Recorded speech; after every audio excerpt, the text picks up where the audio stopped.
And there you have it. The red light is on, which means it must be Wednesday, and the Wrestling Realm podcast now is back and in full effect. Good brothers, we have quite a bit to talk about, including Roman Reigns and Jimmy Uso. Do they need help? That is the main topic, the main event of our show. Yeet or no yeet?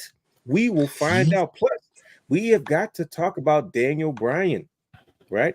Losing the AEW World Championship to a crazy John Moxley, seemingly ending his full-blown what do you call it? His full-time in-ring career. Him a free agent. What's next? We have to talk about that as well. Not to mention, we're finally going to tap into Kevin Owens. He's snapping on SmackDown.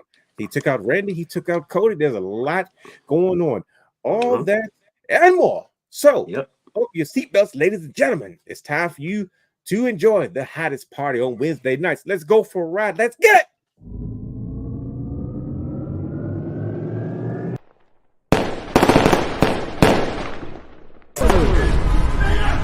Houston, we have a problem. Yes!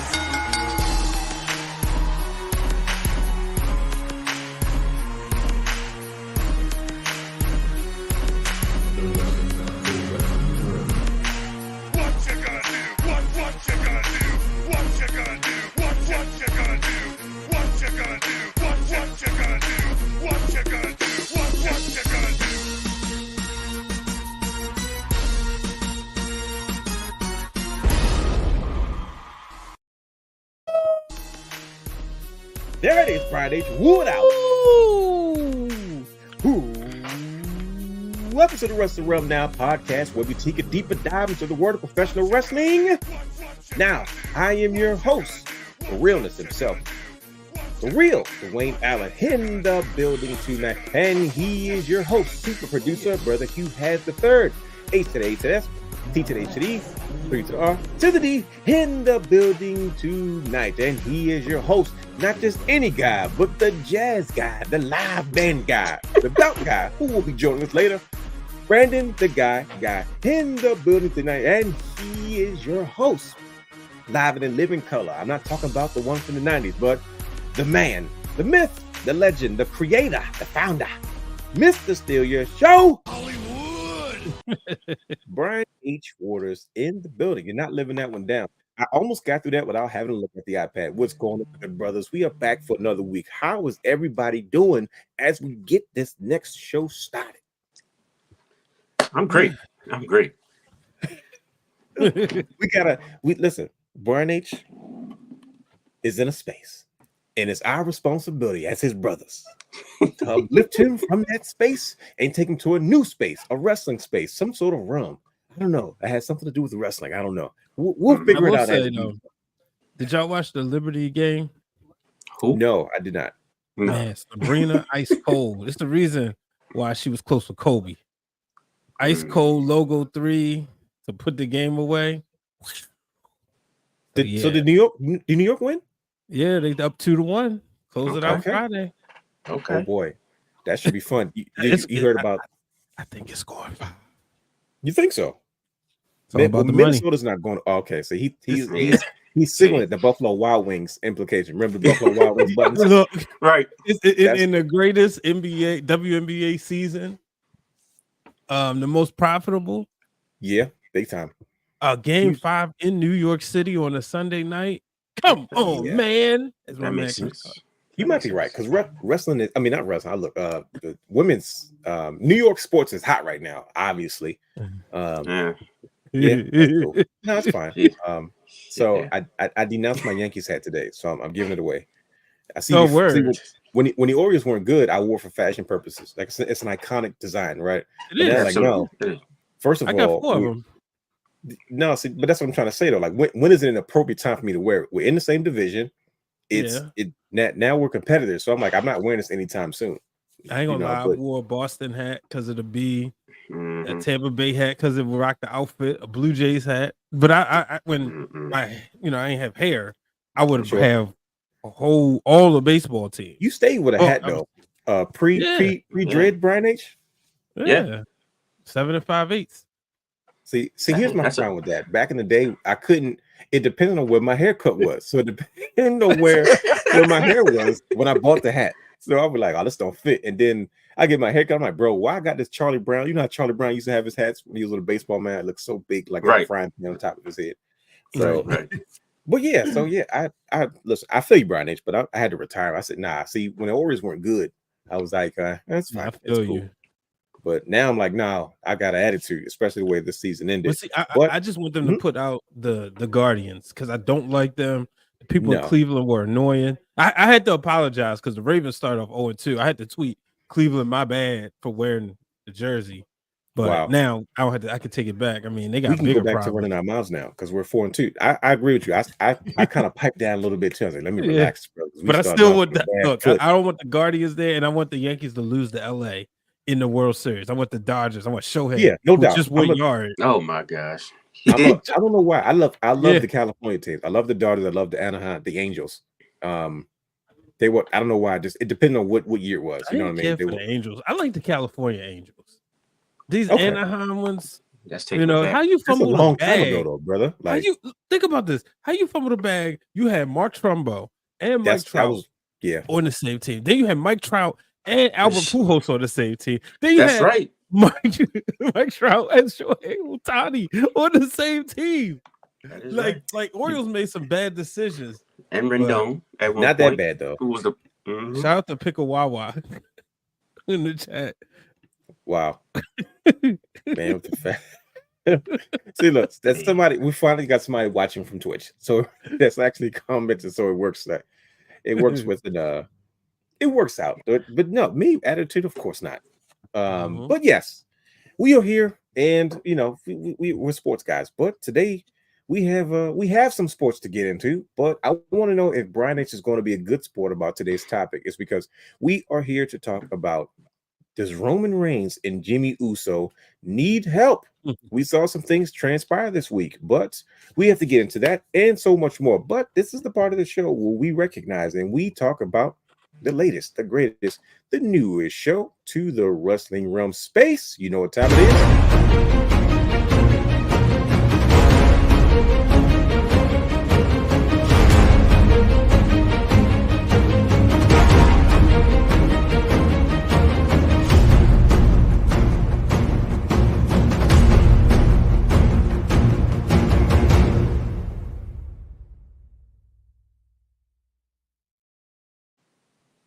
That last part always drags you out. Championship Culture Season 3 is underway. You can catch it every Tuesday at 8 p.m. on youtube.com/The Wrestling Wrealm playlist Championship Culture. Now, with that being said, the guy's not here yet, but we have the producer of the show, the super producer. Brother Hugh has a third. A to A to S, T to A to D, 3 to the R to the D. See, you got it twice today. See, I know. I see. I like it. I like it. I appreciate it. See, I try to do my part, right? And we have a very, very special episode of this week's Championship Culture. Now, usually what we do is I look at Brother Brandon, I look at Brother Hugh, and I say, okay, which one of you guys want to talk about this episode, this week's episode of Championship Culture? And then they do a little back and forth thing, and then one of them eventually just jumps in. Now, the guy's not here right now. So, Brother Hugh, you're on your own. Now, I heard, now correct me if I'm wrong, I heard you guys had a very special guest that seems to do pretty well on the show. I must say myself, because had a very special guest on this week's episode of Championship Culture. But please tell the people who may have missed it what this episode was all about. Well, first of all, we had a very long-winded guest. We had our longest show yet. I mean, almost 3 hours. It was 3 hours. You know what? I think I came home. I was driving from New York yesterday, and I'm like, from New York, right? We're still on, right? This has got to be a record-breaking moment, Brian H. This has got to be the absolute longest episode of Championship Culture that they have ever done. I mean, you talking about starting off season 3 with a splash. I wonder who the guest was, though. But go ahead, Brian H. You sound like you was about to say something else. I was just saying, just does watch time hours go up? You know what? I'm Ted Turner right now. From a few numbers, I saw some numbers. We did, and I was like, Brother Hugh, could you give some details about yesterday's guest and what exactly the episode of Championship Culture was all about? Well, yesterday's guest was Brother Realness. the main event right there. Well, I'm sorry, Mr. Brian H. He's the main event tonight. Trademark infringement, 2000, right. What 16? 12, right. 14, 11, 10, 9, 8. All main event. Yeah. But we talked about NXT and how NXT is changing the game. We talked about belt designs. We broke down each design of the major titles from V1, 2, 3, and 4. And we talked about some of the champions that carried these titles, and we just went into a new era with CW. So we talked about how what's next for NXT. So that's a quick breakdown of what we talked about. Y'all should tune in for sure, because there was a lot of talk, and like I said, 3 hours worth of nothing but straight information, hard-hitting knowledge, and analysis of all the belt designs, and we had a beautiful time. We had a beautiful time. I expected nothing less. Every time I have an opportunity to take part in an episode of Championship Culture, I always bring the shenanigery, and I enjoy myself. And yes, Brian H, let me tell you, if you thought I was a disruptor before, I got to disrupting. Brother guy was trying to get through questions. I was like, not so fast. I've got a question for you, sir.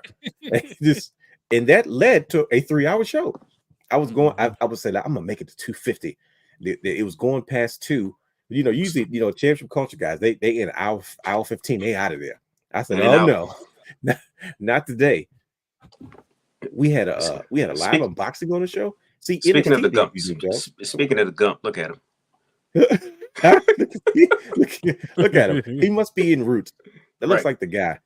I don't know who this Brandon guy is, but he looks exactly like the host of Championship Culture. Where he sees that.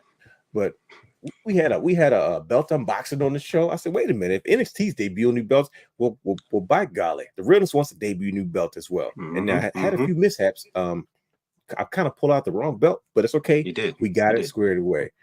Brian H, we got to hour 2, and I said, Brother Brandon yawned 3 times. I said, bro, if he yawns the 4th time, he's not going to make it.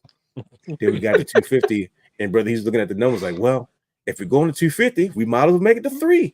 And then the conversation ensued. But Brother Hugh, you are absolutely correct. We had a good time talking about what's next for NXT in this new era, and how each championship represents so much per the era in which it dominated. So we talked, like you said, we talked about belt designs. We talked about the champions that held it.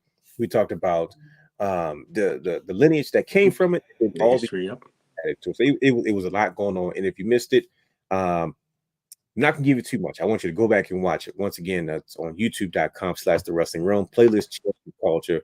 Catch that episode, see all the conversation that took place. Be kind of even like it's almost we almost started this show last night, Brian. That is true. It was 11 o'clock. I said, I'm about to call Brian right now. Like, hey, look, man, sign in. We just gonna start now. Last night, now, but this close. It was close because the conversation was getting out. I was like, we got to call Brian H. He's got to get in on this, man. But Brother Brandon was tapping out. His eyes was getting glossed, and he was rolling off. So, okay, he's not gonna make it. We got to wrap this up. But we had a good time. Wawa? You said what? Who was Pickle Wawa? I have no idea. It's from somebody Twitch. who knows you love Chappelle Show.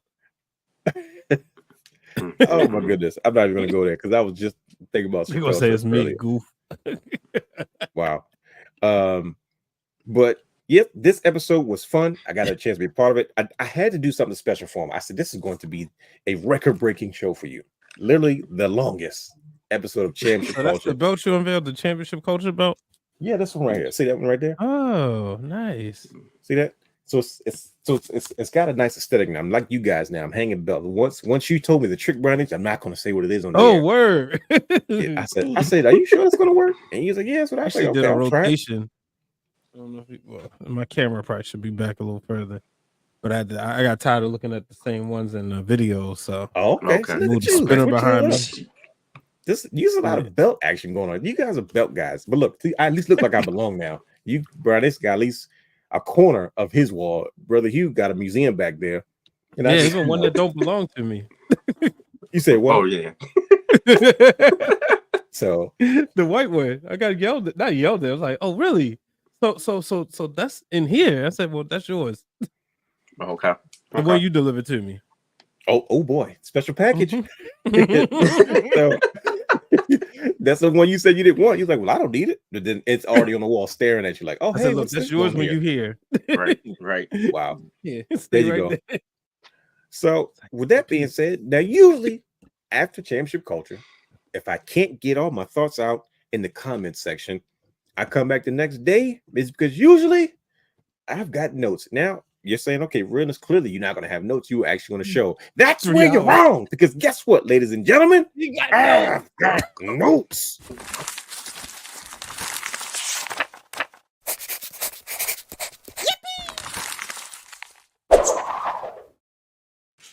That's right. I've got notes, Brian Nates. Yes. Deal with it. Brian Nates hates that. It's the audio. So rude. I know I am. I apologize. I don't. So, yes, I was on the show, and yes, the show was 3 hours. Like you would think, God dang it, really? She didn't get it all out. No, I didn't. I would like to discuss from that show. We talked about NXT championships. We ranked the titles, we ranked the belts, and I'm curious to see what Brian has to say about this. I'm going to ask you at a later date. Like, Brian, what's your top 5 ranked of all the NXT championships? Where do they fall in line? I know we tapped on it early on, but what are you thinking so far, Brian? Matter of fact, right now, on the spot. Favorite what? NXT title? Favorite NXT titles from start to finish, at least 5 of them. Yep. Somebody said, okay, Brian H. Yeah, I mean, I think about all the. I'm like, has it been 5? Out of all the eras. Absolutely. So it's not necessarily just the NXT main championship, but like the North American champion. Oh, Yep. yeah. So number 1, the NXT UK title. Which one? Okay, the NXT version or the WWE version? Because we had a conversation NXT. about that. Yeah, okay. he did say that's the one I got. Yeah. Thanks, Kevin. He's reading the comments. Kervin. I knew he was. Yeah, number 1, that one. Number 2, I would say. So it's tough because I would say the Adam Cole belt, the Adam Cole world title belt, right? Because I love the Crayola title. I love the era of the Crayola title because of who held it. Like that's always going to be Mello and Braun to me, right? But I like the way to look of the black and gold one. Now, which black and gold we talking about? We talking. I mean the Adam Cole version 2, Andrade. What do you call that era? It's because we struggle calling it like we called it the indie superstar era, but I was like, what do we call this era of championship? What do you? Somebody said undisputed era. I forgot who was that. Justin? Was it Justin that said that? That might have been. Like I think so. Justin would say, but because like, is it really? I mean, that's black and gold, right? Yeah, but like think about it. Like the first era was like Kevin Owens era, right? with like Shinsuke and Sammy and with the big X type, that big X. Like to me, that's when it was at its peak. But then you had Samoa Joe, you had Finn, that group, and then Bobby Roode came in with the new look, and then that was just a complete, that's when you had your Andrades, your Adam Coles, your Samoa Joes, your Drew for a hot second, your Johnny Gargano, you got Tommaso Ciampa. Because I'm always looking at to me, I guess the black and gold era is the one that was on Survivor Series. You could put toe to toe against the main roster. They could run with them, I should say. The We Are NXT black and gold era. Yeah, there you go. Yeah. Okay. See, we figured it out. Okay. Yeah. See, you should have came and joined us on the show yesterday because trust me, we were there long enough to have the conversation. So you had time. Well, you know me, I gotta make sure the audio right. You would catch me in the car driving, bad lighting. Yeah, long gone are the days where we just accepted that type of quality. Things have changed. We've come a long way, good brothers. But I do have some notes from last night's show, and I didn't get a chance to talk about this, but I just wanted to give a list of stuff. That else to talk about. I'm just gonna keep saying it because the fact it was 3 hours. I'm like, wait, there was more? That's the crazy part. Like, what else could you think about after 3 hours? I'm like, what is this? I didn't talk about it in detail. What you're referring to is the We Are NXT black and gold era. And I remember, like, I said, well, how many of the champions that I like of this era that made me like this particular? Because I believe that is my favorite title, right, of all time. I think we all agreed that was like number 1 on our list for this reason. But I have notes. I have a list of the superstars that made me feel that way about that particular championship during that era. This is for Pikawawa. That's right. She's here for she's here for the Dwayne Dave Chappelle content. That's fine. We got Number streamers one coming fan. in. Listen, it's all about crossover appeal. There it is. So, some of those superstars from that era that made me love that particular championship the most was Adam Cole, Shinsuke Nakamura, Finn Balor, Samoa Joe, Tommaso Ciampa, Kevin Owens, Karrion Kross, Bobby Roode, Andrade, Drew McIntyre, even if it was for hot seconds, Johnny Gargano, and Sami Zayn. Now, with that being said, I know there's a lot. I know there's a few that kind of spilled over in between.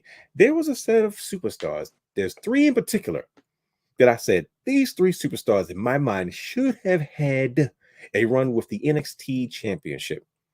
And those superstars are, you guys ready? Drum roll. We need a drum roll effect. Don't worry, it'll be here next week. One, Walter. I felt like Walter should have had an NXT championship run, but by the time he got to the Crayola brand, he was like, yeah, I don't belong here anymore. I'm moving on. Another one, Pete Dunne, the Bruiserweight. That's good. His crazy, first of all, his run with the WWE United Kingdom Championship, later the NXT United Kingdom Championship, was unreal to me. That's what put him on the map as far as the wrestling fans in this era or area of the United States got familiar with who he was the most. And one surprising one that people probably will sleep on, but Big Rhino.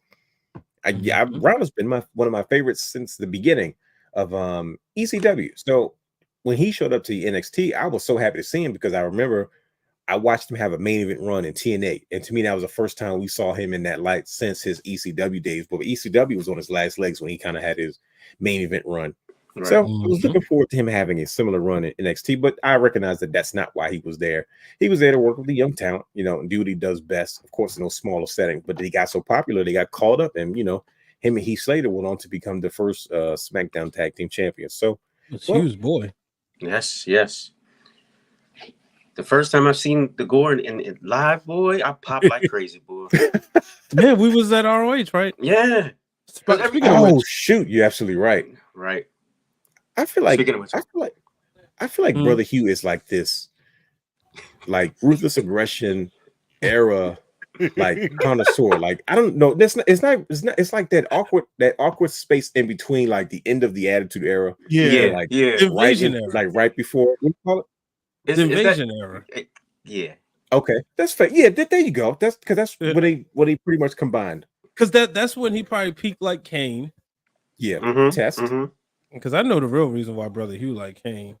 Are we going to talk about her? Are we going to talk about it? Are we going to talk about it? Or are we going to skip past this? What are we doing? Because you this is what we call Brian. He does that. You remember that picture of D Wade and LeBron James in Miami? He throws the ball up like that, and he just walks away in the picture. You see LeBron behind him. This is that moment. We joke about this a lot. I'm like, you set me up because you don't think I knew about that. Like, are we going to talk about her or not? Because she might be watching. Hey, nah. Okay, all right. We'll leave it alone. Realm After Dark. But that's when Hugh peaked like Kane, and then here comes Rhino, and you got to think like when Rhino came, like we got used to seeing the spear from Goldberg, but that Gore was something serious, especially different. Jericho through the SmackDown. Definitely, that's the first thing I thought about as soon as you said it. And then the whole plan, let the bodies hit the floor, like the way they did that video package for that match. With him versus Jericho versus Rhino with Stephanie, because Stephanie McMahon made you care about Rhino. Like I'm not knowing, I wasn't an ECW hit, so I didn't know he was the last ECW champion. Right. You know what I mean? And then to see him come in ROH in the Dewber's Arena and watch that place go crazy. And I remember Brother Hugh like jumped out his seat all over the place. Because remember, he came there a couple times and he would tease the Gore. And he would always miss it. I was like, dang, man, I'm so mad. Then one time he hit it, I was like, oh my gosh. I don't know how he missed it. He did like 4 shows every night. He definitely did with 4 recordings in one. Those were long nights. They were good nights. Pay our respects to we call him Sinclair, but Joe Koff, who passed away this week. Fox 45, actually, I just watched they did a social feature on him talking about my bad. I jumped the shark. listen, that's where we were going. So it's a great segue. So you should have kept going because now the people know it wasn't playing. It was perfect. Yeah, but yeah, Fox 45, the local Sinclair broadcast station, did a feature on him. I just watched it before we that's great. got on the air, and I thought that was really good because I didn't realize he was also like the I guess like the CEO or CFO or chief content officer for Sinclair Broadcast, and they said like he was like he invested in people, and we remember him running him backstage a lot of times, and always a smile, like the smile you see right there. Always a smile and a handshake. Yep, a smile and a handshake. And we would always say, "Yo, we heard his name was Joe Koff, but to us, he was the representation of Sinclair because yes, Sinclair just purchased ROH." Yeah, so we knew. We was like, "Yo, do y'all remember that first press conference who had Shelton Benjamin, Mia Yim, Prince Nana? Like they did in like this. Oh yeah, like it looked like it was probably like in somebody like in a small conference room, but they made it seem like a big deal. And ever since then, like it was like, yo, we really about to get Ring of Honor here. And see, me, I have like a Ring of Honor background. I used to get it confused with Ring Magazine, and so yeah. So then but when like he gets there, and then just to see like it's so nostalgic thinking about him and Cornette and all those guys. Todd Sinclair, the actual guy named Todd Sinclair, the referee, Barney Rubble. Barney Rubble, yep. No, shout out to Charlie Speed and E-Rock because that's when we hit the surface with them every month. Oh yeah, it was a party. But it's funny because my first time meeting E-Rock, but I'm gonna get into that after I tell my story. It's crazy you mentioned that, Brian H.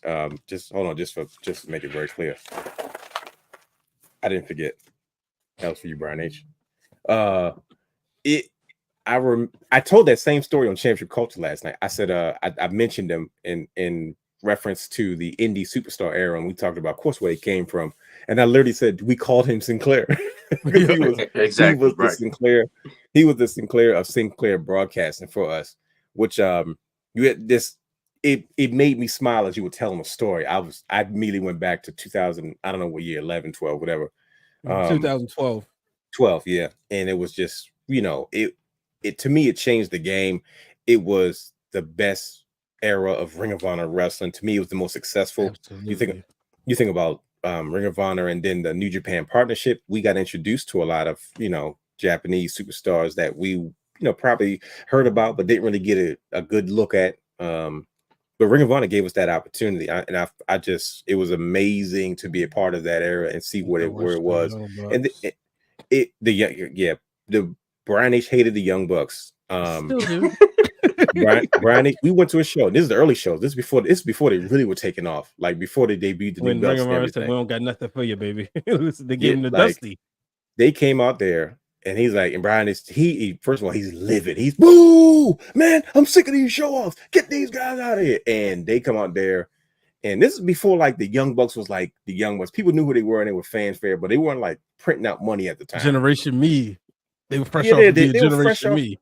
Fresh off that Generation Me TNA kind of cup of coffee, and Brian is just the level of heckling through the roof. Woo!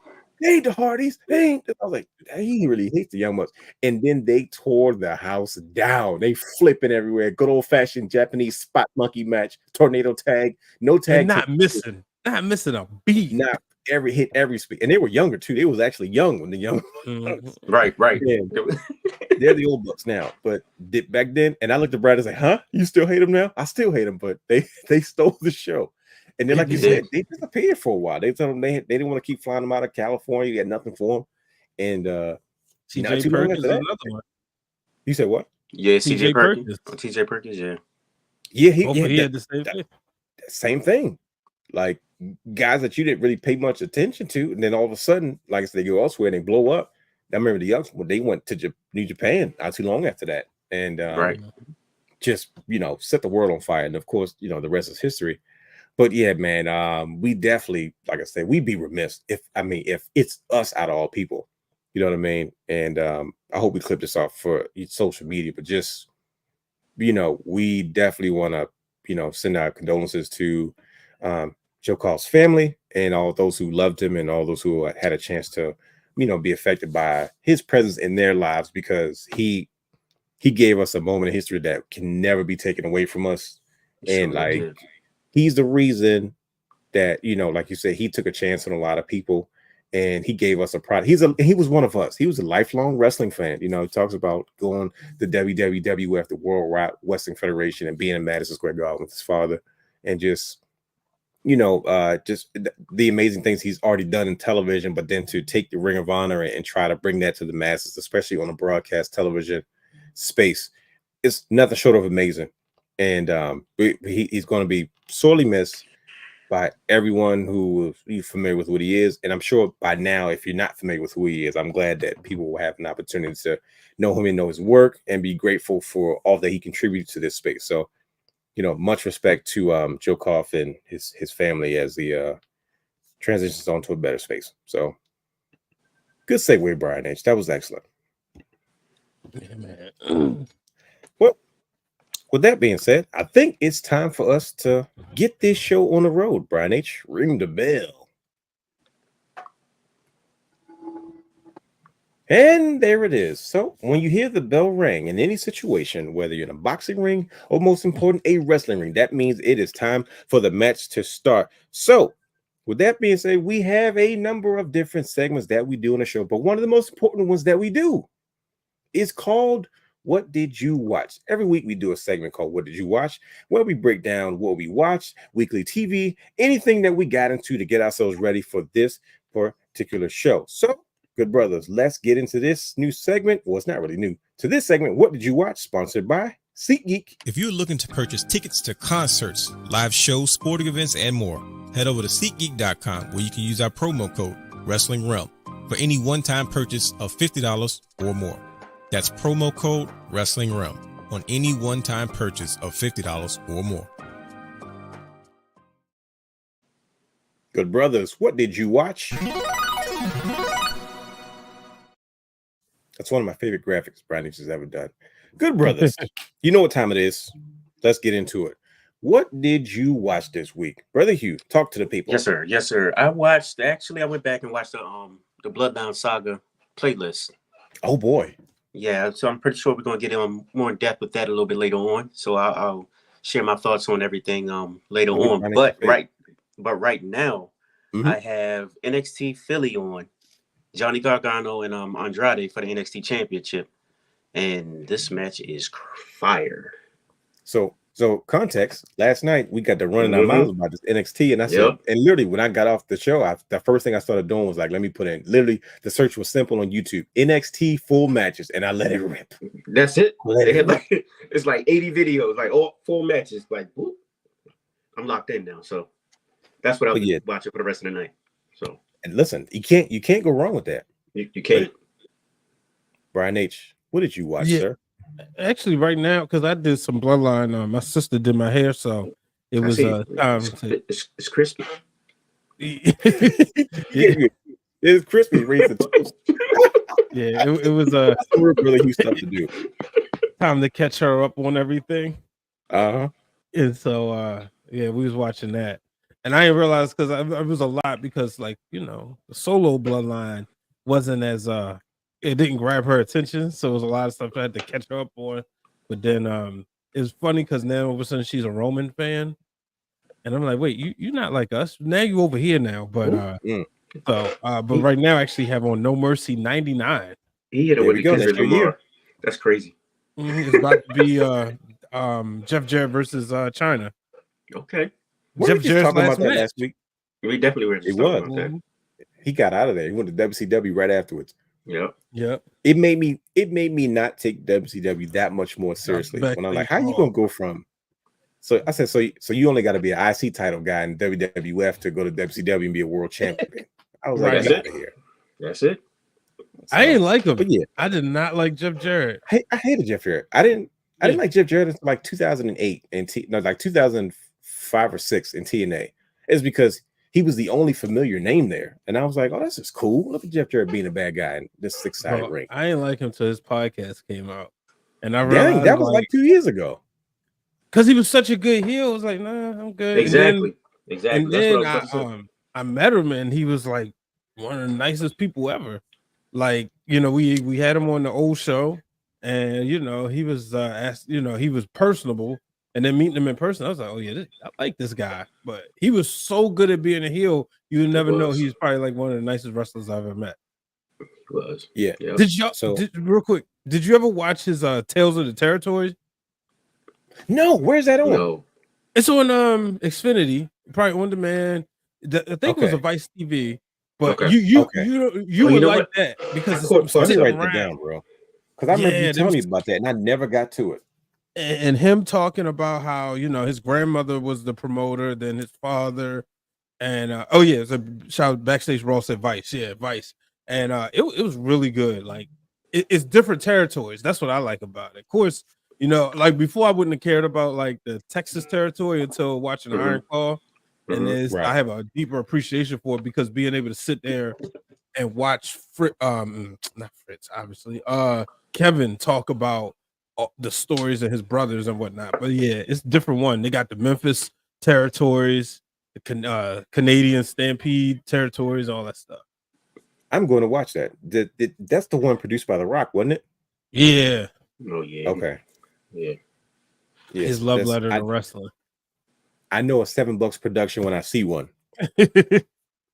But Jeff Jarrett's a good old fashioned Southern good Christian brother. So it doesn't surprise me that he is a good dude in person, although you spent years hating him. And I can't tell you how enthused and how happy I was when X-Pac peed in his boots.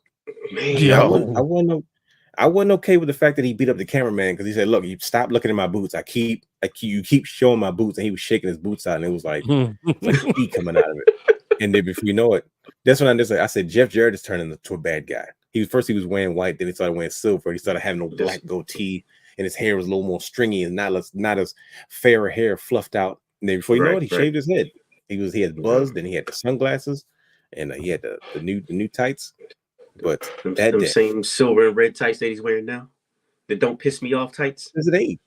I'm okay with it. But I was happy that day. X-Pac, you peed in his boots. You did the right thing for us all. But yeah, you can't go wrong. Brian H, your go-to year is always 91. You just can't go wrong with that level. Man. The problem with that is you turned on wrestling in 2024, and you're like, wait a minute. Now it's good right now. Right. But come on now. It's no 99. Yeah, compartmentalize. Okay. You do it that way, you'll be fine. All right. Well, listen, I'm gonna tell you what I watched. The way Jerry Lawler used to thirst over Miss Kitty, obviously we know now, like that's his wife. That's his Every wife. time. It never failed. I don't think Jerry Lawler could survive in today's product. But somehow I feel like somewhere he might. I'm afraid like if he's around too much, he might get his own dark side somewhere because he grew up in a crazy era. Yeah. He grew up in that era when they said there was 13 or 14-year-old girls outside locker rooms, and there was questionable decisions being made, entertaining certain things, and it was it was just it's a rough era. Times have changed, of course, but I like Jerry Lawler. I don't know if you guys noticed. Jerry Lawler, Terry Funk are my two favorite old timers wrestlers. Now, some kid might say Kevin Nash and Sting is their favorite old time wrestlers, like Adam. Adam will tell you that in a hot second. My favorite wrestlers are Undertaker and Goldberg. What do you know about either one of these guys? And Sting, like, what are you talking about, kid? But you know what I mean. But me, it was always Terry Funk, and not like NWA Terry Funk. I'm talking like '97, like WWF Raw. Out to the homie Phil Snyder. Yeah, and then like boy loves some Terry Funk, but he like old school Terry. Like, and then like I'm talking like Terry Funk with the cutoff T-shirt with the Funk you and the red bandana, going through tables and setting people on fire. That's just, bro. I remember the first pay-per-view, first WCW pay-per-view we ordered, and it's me, my Uncle Troy, my father. We all in the room, and then Terry Funk was wrestling somebody, and Troy goes, "Yeah, he like 51," and my father was like, "What? Man, he need to stop wrestling." Yo, the dude wrestled for like 20, 30 years. Just like that's Big H right there. Yes, sir. That's him, 100%. Terry Funk, and Terry Funk, like I don't know why, but Terry Funk and his brother was like in like a senior citizens match in like Japan. I don't know what promotion it was, but like Terry Funk looked like he was the youngest one out of all of them. I think I want to say Dory Funk was in the ring, and he was, I mean, he was old and in tights though, and there was another older Japanese wrestler. They're like grandpas, and all they could do was just lock up, and they were and Terry's like, and Terry and the other guy were working because they were younger, but like you're talking about somebody from their 70s to like low 70s and late 60s. I was like, look at these guys, but you know, Japan will do stuff like that. They have like this nostalgia matches that open up cards, but I was like, that's Japan for you. But yeah, Terry Funk, Jerry, and the Jerry Lawler, when he in his prime, I was like, oh, he was I'm used to him being the weasel. Like I remember the match with him and Bret Hart and the feet and the insults and stuff. And of course, what he became in the Attitude Era. But to see him as a top guy as a kid, I was like, wait a minute. He looks kind of, and the power driver was like, that was like a finisher. You power drive somebody, they had to put a neck brace on, the ambulance was coming to get you. Yeah, they even got banned at one point. So, but I tell you what I did watch, good brothers. What's that? Kevin Owens. Oh my goodness. Now, we talked about it. We touched on it last week as we closed the show, right? We said, listen, we're going to tap on it because I got a bad feeling we're going to come back to this at some point, and it's not going to be as simple as we try to make it seem. This is the last image we saw last week as we closed the show. We said, brothers, what's going on here? Like, what's the deal? You got Kevin Owens and his Guns N' Roses t-shirt outside of Cody's bus, fan interaction, and we had a bit of a spill. So we fast forward to Friday Night SmackDown. Kevin Owens shows up on the show, interrupts, by the way, Lash Legend and I keep forgetting her name. Jakara Jackson. Jakara Jackson. I was about to say Jakara Jones. This is the second time I keep messing up that girl's name. I apologize. Jakara Jackson showing up. They earned their way to SmackDown for an NXT women's title shot, tag team title shot, and it was interrupted by Kevin Owens. He comes flying through, mind you, in a Dusty Rhodes t-shirt. And he's like, I got to say a few words. I'm suspended. It's unfair. I got to get this out. You guys are mad at me for turning on Cody, but Cody, and then the mic cuts out. Immediately, security comes flying in. Nick Aldis is calling for security. You see, and the crazy part is, you know, it's bad when you see the agents come out. You see Hurricane Helms and freaking, I don't know who else it was with him. I'm like, oh, here come the suits. And then he goes to commentary. Was and Kurt Blackson with him? Was it him? It might have been him. Yeah, I think it was. Okay. And then he goes, oh, screw it. He grabs the headset off Corey Graves' head. He starts going in, and before he could say too much, Cody Rhodes runs out. He's like, oh, okay. So you wanna come out here now? He takes the headset off, and the melee ensues. So we have a bit of a brawl. First of all, Cody Rhodes is unhinged. He came out of his suit. He's suited. Cody Rhodes is like John Cena. He wears that suit everywhere. Anytime you see Cody Rhodes, he gonna wear a suit, just like Cena does now. Cena shows up on Kai Cenat's stream in a full suit. He didn't even try to put jeans or nothing on. He said nope. He probably was on his way to another meeting and said, "I'll stop by and hang with the young guys for a moment." And so Cody Rhodes comes out the tie. He's slinging the tie. So when somebody comes out the tie, you know they mean business because they got to be able to get their breathing right. Comes out the tie. They get to arguing, and then Randy Orton comes out to try to be a voice of reason. Right? Now, this is a mutual friend. This is Cody Rhodes' mentor. This is Kevin Owens' partner, and trying to calm down Kevin Owens, but we get a bit of a situation, right? And then this happens. Kevin Owens seemingly right in the kisser. He looks like he's not sure who he's swinging at, but then he throws an elbow to get Randy Orton off of him. And Randy Orton, it's still Randy Orton. He didn't take too kindly to that. He turned around and he dropped him. Bah! As you can see in this picture right here, it looks good. Look at his face. Kevin Owens knows he's hitting the floor as he looks down, like, oh shoot, I see the ring. I'm going down. Look at that follow through. Look at that. That's a full fist. I see it's all about the follow through. Yep. So Kevin Owens clearly he's shocked. He looks at Randy Orton like, how could you hit me? It's like, your little brother or your little sister's mess with you, and then you get mad for real and you hit him, and they're looking at you like, I didn't realize I was making you that mad. You really hit me. And we saw that. And then after a while, you notice there was some form of regret amongst Randy Orton. Randy was looking like, all right, let's just calm down. We all doing too much. Let's just relax. So as the night unfolds, Randy Orton is back there with Nick Aldis and Cody, talking some sense into him, saying, look, go home. You're pissed off. Trust me. If anybody knows how you feel, it's me. Calm down. Get on your bus. We'll figure this out. I'll find Kevin. I'll talk to him. We'll get this figured out. Nick Aldis look at Randy Orton and jokingly says, who would have thought? You being the voice of reason. Everybody said it. Like they said it on commentary. Nick Aldis just looked at him and laughed like, you, out of all people, voice of reason. So then he goes away. And then later in the evening, we see Randy Orton like this. Laid out. Kevin Owens stomping him out. He out of this space, talking about you want to choose sides? Then you chose the wrong side. And this is his tag partner that he turned on. So now we have an issue. Brothers, we got to get down to the bottom of this because now we have some information. Kevin Owens then went on social media and made it very clear. I have been suspended. I have been fined, and WWE will not allow me to speak on the situation. And I feel misunderstood, and I need to explain why I didn't turn on Cody Rhodes. Cody Rhodes turned on me, brothers. We just talked about Joe Koff, God rest his beautiful soul. We talked about Ring of Honor, and we talked about NXT yesterday on Championship Culture. We know what Kevin Owens is made of. We've seen how he treats his best friend. So who needs enemies with friends like that? Are you guys surprised that it took this long for Kevin Owens to not be healed? Like he's been behaving himself for years, probably because of the bloodline, and he just can't take it anymore. Are you guys surprised? No. Oh, not at all. Why is that, brother? Why are you not surprised? I mean, none of us should be, but just indulge us. You just said that the only reason he was face for this long was because of the bloodline. You had major heels running the show at the time, so it was no space for him to be a heel, to be honest, when he's being outshined by the bloodline. So nah, come on, man. We know Kevin Owens. He turns at a snap. Like, come on, bro. Like, no. Nah. If you wear the wrong type with the wrong colors or the wrong type of clothes or t-shirt, he's gonna turn on you.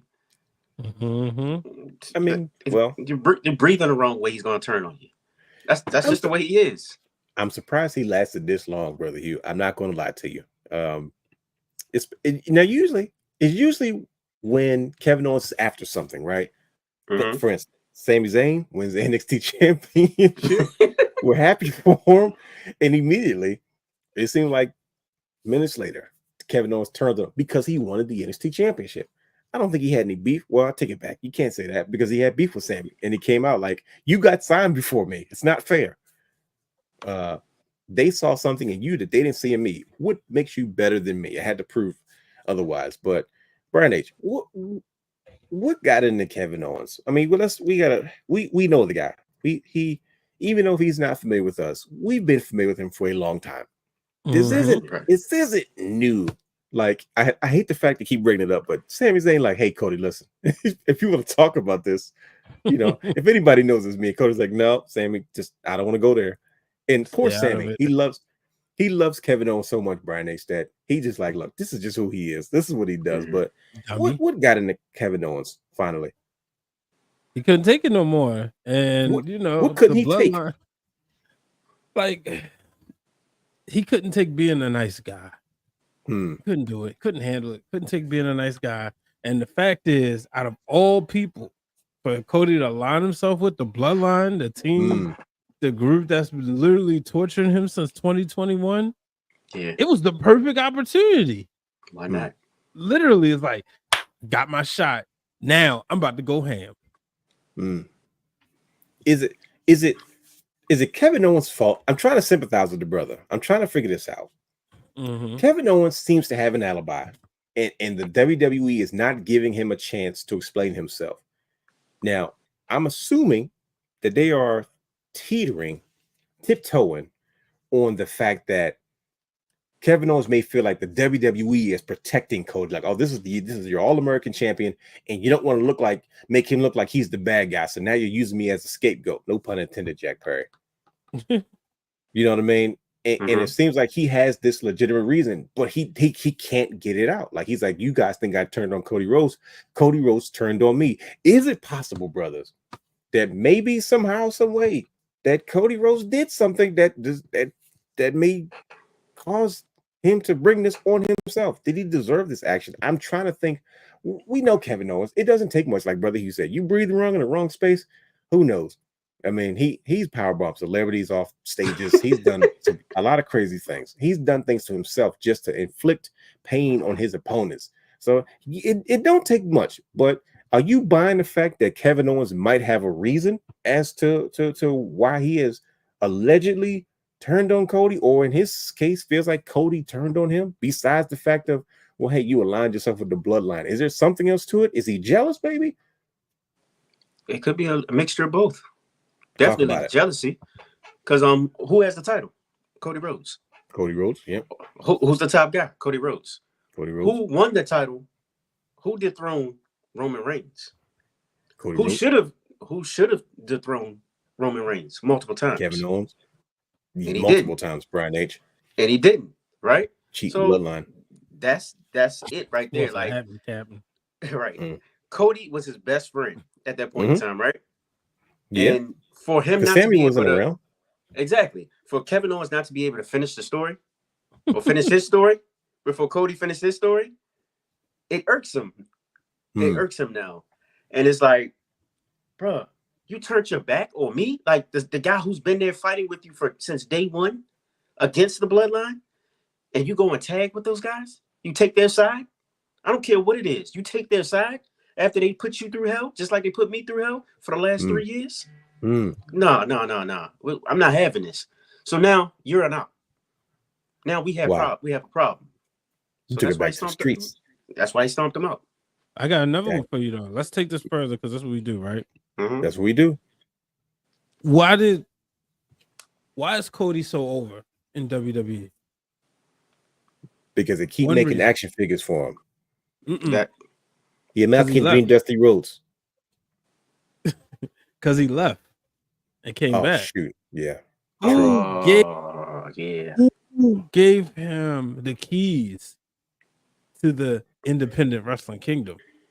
Oh shoot! Oh crap! Here we go. This realm stuff again. I forgot all about this. Yep. Speak on it, Brian H. This is getting. He's like, look, I'm the one who gave you the Young Bucks phone number. If it wasn't for me, you don't even know what independent wrestling is because you was born with a silver spoon, WWE, in your mouth. I'm the one who's let you go out there. Then you go out and make this big old indie show, 10,000 plus people, which leads to the creation of All Elite Wrestling. And once you showed that you could get over there, now you come back. And now you done leapfrog me? Nah, son. And then you go team up with the bloodline of all people? The people that constantly put me down? Oh my gosh, that's it. That's it. No, that was fire because I didn't even put those two together, but it makes so much sense. And I was like, oh shoot. Dang it, bro. As soon as he said we're gonna take it a step further, this is what we do. I knew it was gonna go somewhere, and it did.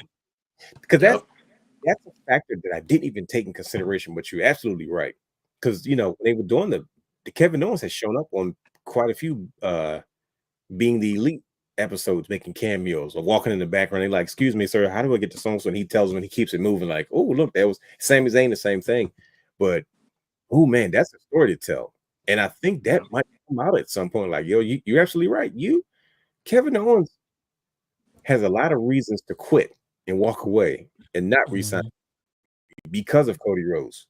It's because all those opportunities, like Cody knew nothing about the Indies, and you were absolutely right. He put them on with the young guys.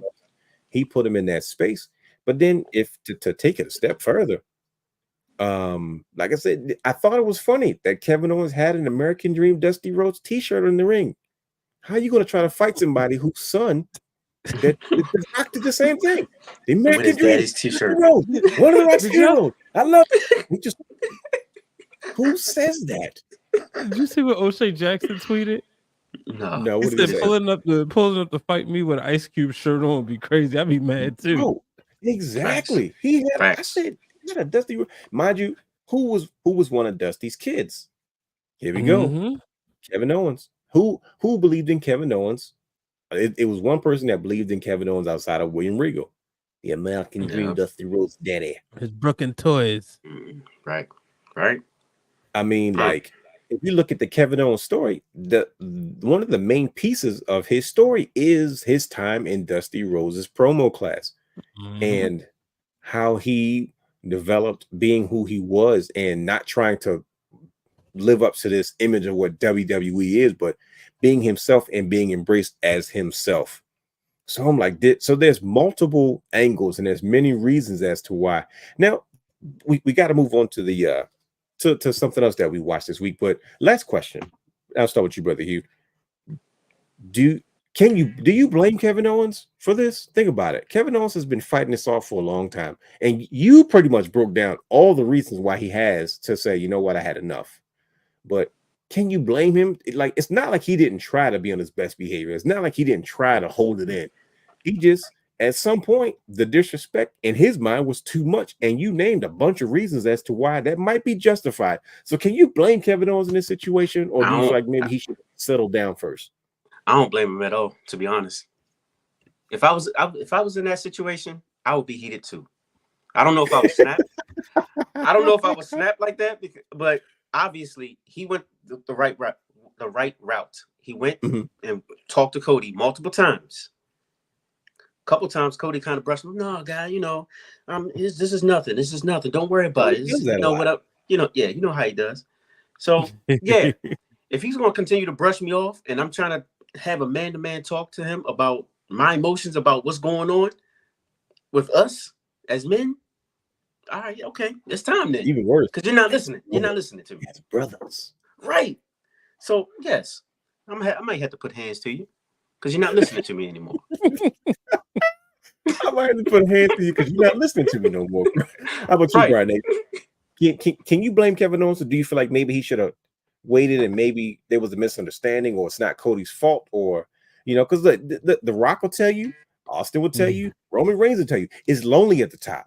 There's a reason why it's only one person that's there. The Rock and Austin was the competition, but best believe they both wanted to be the flag bearer, and there's a reason why they're not tag champs. There's one champion, there's one flag bearer, and Cody decided that when he wanted to walk that path and finish that story, that was the burden that he was going to carry, and it seems like that Kevin Owens might be a casualty because of that. But with that being said, can you blame Kevin Owens?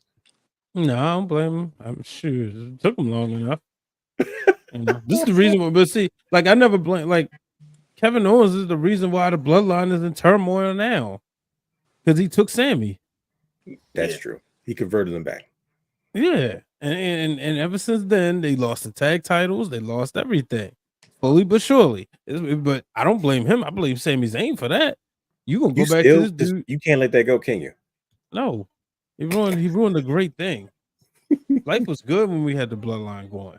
Now we got to recapture that. You heard what Roman said. He had the money, the cars. You wanted one house. You had to buy the whole block. I can't wait till we have that conversation in just a little bit, because we're going to address that, buddy. We're going to address that. Was KO out there when Cody finished the story? Yeah, he was out there. He was. Yeah. Okay. Celebration. I couldn't remember seeing him. I remember seeing Jey, LA Knight, everybody else, but I don't remember seeing KO.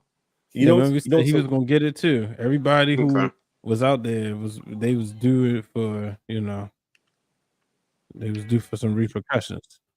You know what's bad about that? Oh, I see him. Yeah, what's that? I'm not gonna lie to you. I was watching his face the whole time.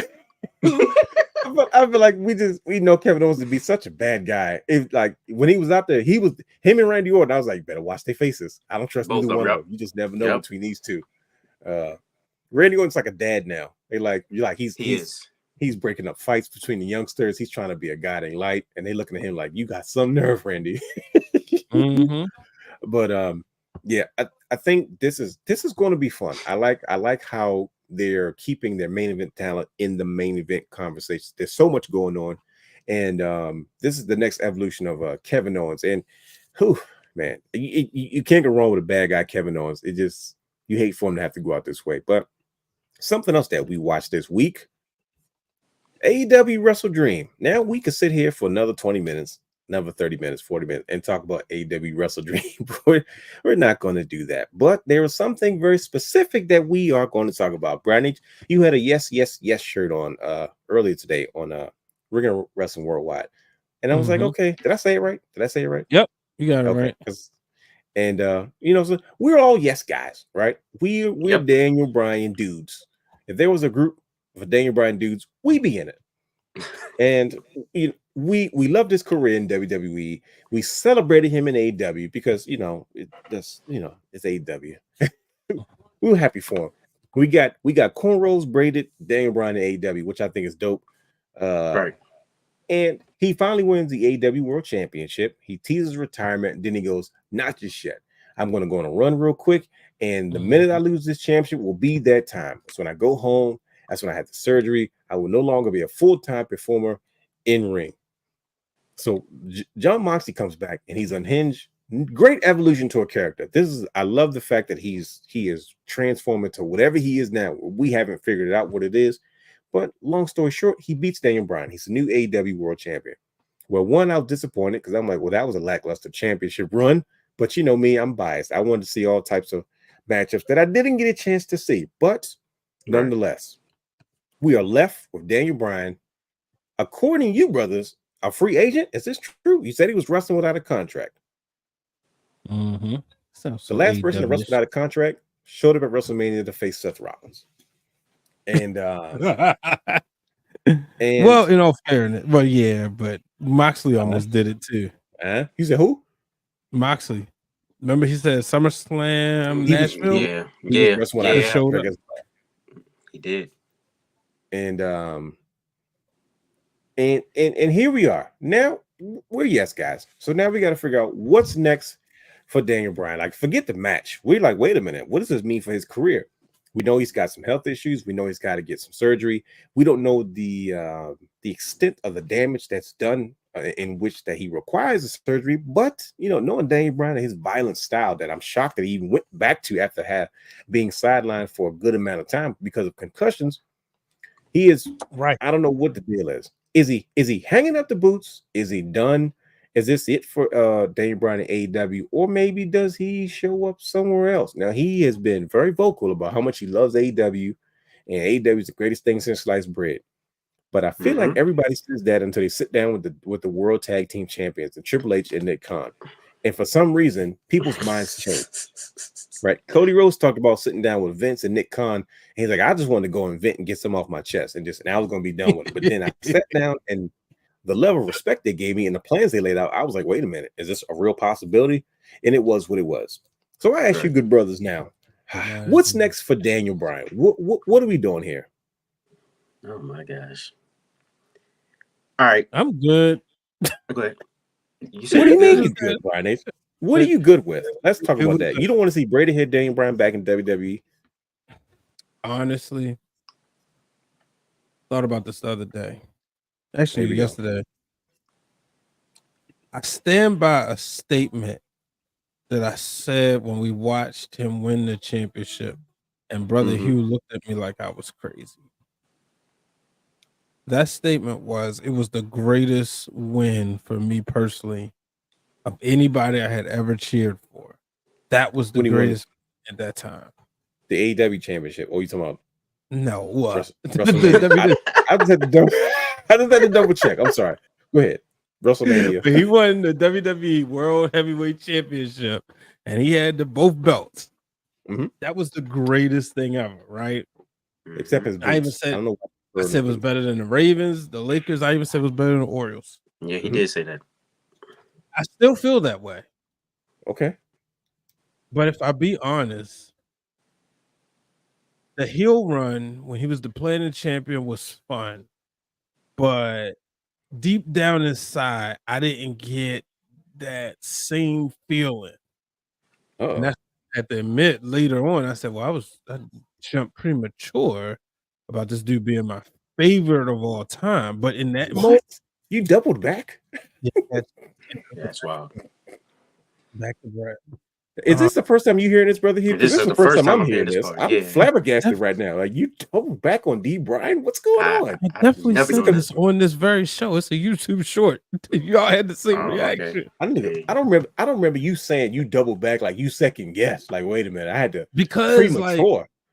Yeah, but then I enjoyed the run, but it was like I don't know, it felt like I was trying to force it, right? Like Roman is my favorite wrestler right now. And I'm not going to be one of the people who talk about I was a big dog. No. You cheered when Seth Rollins came out at WrestleMania 2, so don't act like he wasn't with us. Hey, yeah, it's crazy. I was rooting for him. Once he said he was re-signing, but I watched. Yeah, him. It's crazy. But I look back and I'm saying, like, it will never be another 2014 run. It won't even be a 2019 run. So I'm good on this. Well, 18 to 19. I'm good. I'm good on him being. Thank you for. I loved him in AEW for the fact that I could get vintage Bryan Danielson. There you go. But also like the matches, the intensity. He brought the element of sports entertainment. I'm glad they did the right thing by putting the title on him because the championship needed him on that lineage. I stand by that. So, but I'm good on him being him coming back. Thank you for the memories. Let me see you teach. Let me see you do some. I wouldn't mind seeing him being like a manager or I actually like GM Daniel Bryan, but in a maybe not authoritative role. I would like to see him kind of orchestrate when the BCC first started and he was just beating people up. I like that. This is devastating, brother Hugh. I got the. Are you? Yeah, okay. I wasn't expecting that. Do you agree with Brian H? Like, because this is I'm shocked. I'm completely flabbergasted. I'm not spelling it, but it's there. I'm like, wow, I didn't know you felt this way.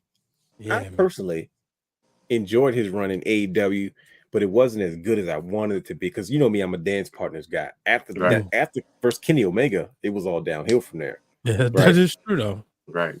Yeah, like I wanted more of that. I wanted Daniel Bryan versus Adam Cole. I wanted Daniel Bryan versus Jay White. I wanted Daniel Bryan versus just all my favorites that I didn't Tanahashi that I didn't get a chance to see. All these things that I was like I needed, but then for whatever reason or another, things didn't work out the way that I wanted them to. But who gives a goddamn? But this is shocking to hear you say such a thing, Brian H. Brother, Hugh, do you agree with him? Are you okay with like, yeah, I'm good. I don't need Daniel Bryan back. You're not even a Royal Rumble pop or nothing. If he does come back, the good thing is that I feel like he's in a safer place with dealing with his health for sure. Yeah. Right. He's not fighting that hard hitting style. And he's with a lot of wrestlers that's going to take care of him. Mm-hmm. And he doesn't have to work that hectic schedule, to be honest. True. He'll get a CM Punk schedule. Yeah, right. But what exactly is there left for him to do in the WWE, to be honest? Besides wrestle like some of the up and comers, your Braun Breakers, your Mellos, guys like that. What else is there left for him to do?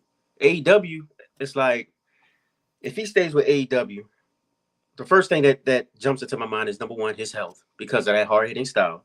Sure. But also you got to think he's a pivotal piece in the backstage, the creative and also the disciplinarian.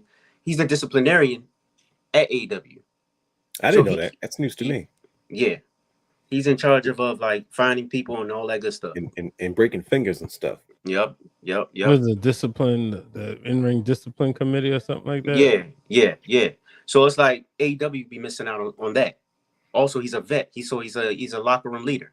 Mm-hmm. So I'm like, if he comes back to AEW, that would be clutch for them.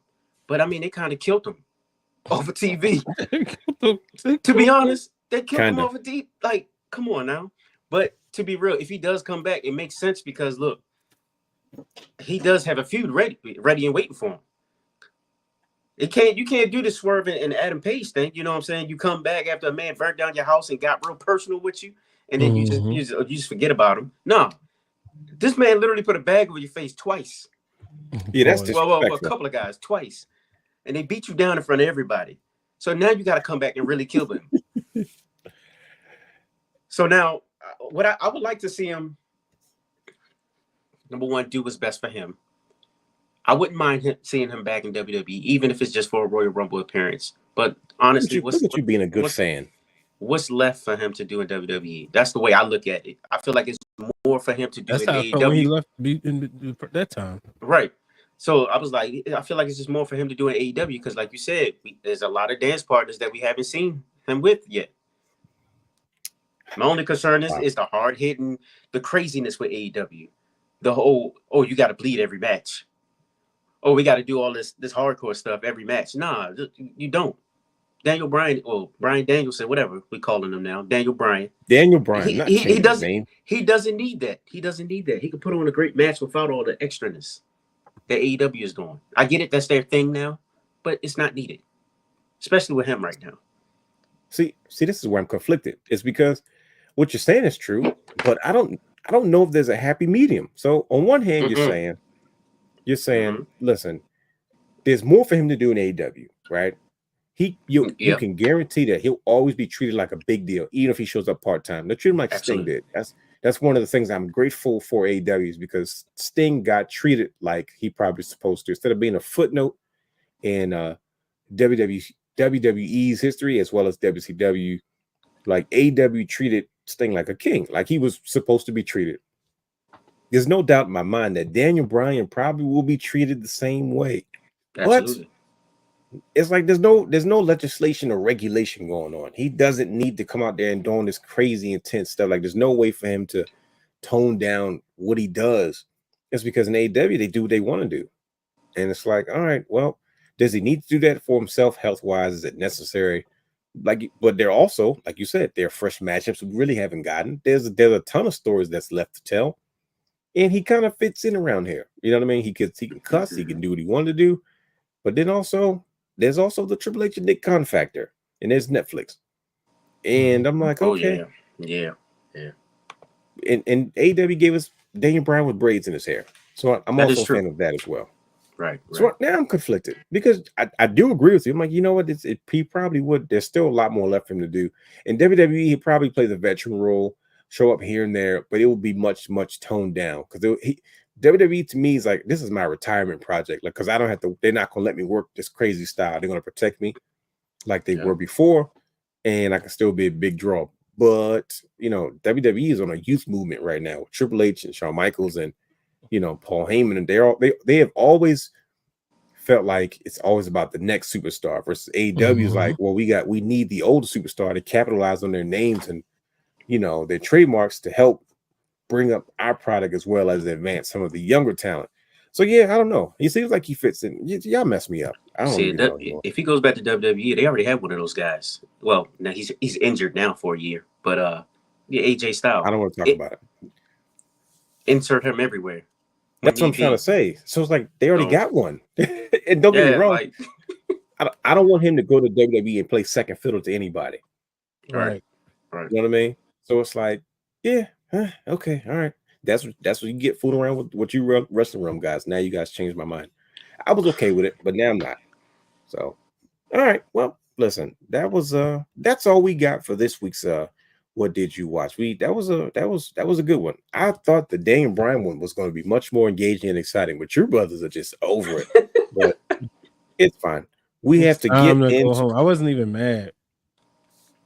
I was pissed. I said we didn't get Daniel Bryan, Adam Cole, Brian H. Come on now. You didn't want that for the world title? They're not even nowhere near each other, obviously. Like, it pisses me off AEW. Like, you can't even try to put all the former world champions.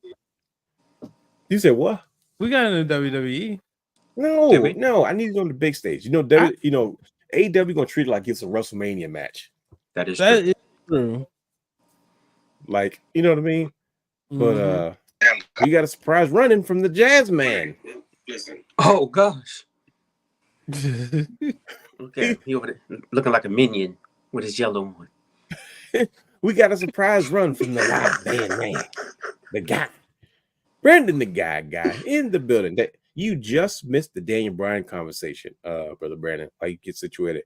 But we're going to take a quick commercial break, and we will be right back after a short message from our sponsors. Not really, just a few ads. Stick with us.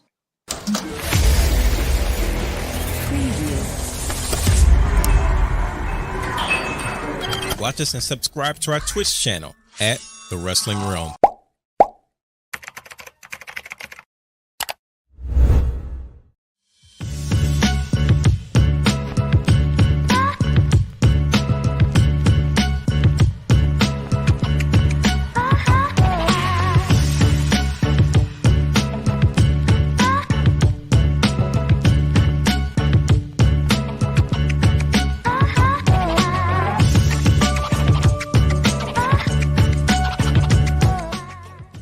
Wrestling Wrealm apparel and merchandise. Head over to thewrestlingrealm.com.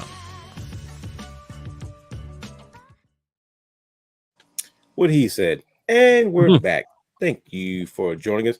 Brandon the guy in the building. You're here just in time because we are here and we're about to get into the main event of the show. How would Michael Buffer say it? Ladies and gentlemen. Nope, not gonna. You sound like Mickey Mouse, or is it me? It's you. It's you. Now, I would love to hear how I sound as Mickey Mouse. That would be fun. But while Brandon the guy gets his technical audio stuff situated, brothers, we have to talk about, and he's gone. We have to talk about Roman Reigns, Jimmy Uso. We have to talk about the fallen bloodline. Brian H, brace yourself. This is going to be a difficult segment for you, buddy. We have to talk about some things that transpired recently on SmackDown, and we have some questions to answer. But the biggest question is, do Roman Reigns and Jimmy Uso need help? Let's break this down. Let's figure out how we got here. Let's figure out where this is going. Let's do what we came here to do. So here we are. Roman Reigns, Jimmy Uso, they seem to be outnumbered. Little bro and the cousins have been doing whatever the heck they want to do. They've been running roughshod. And your boy came on TV, Brian H., and he openly admitted, I don't like where I'm at right now.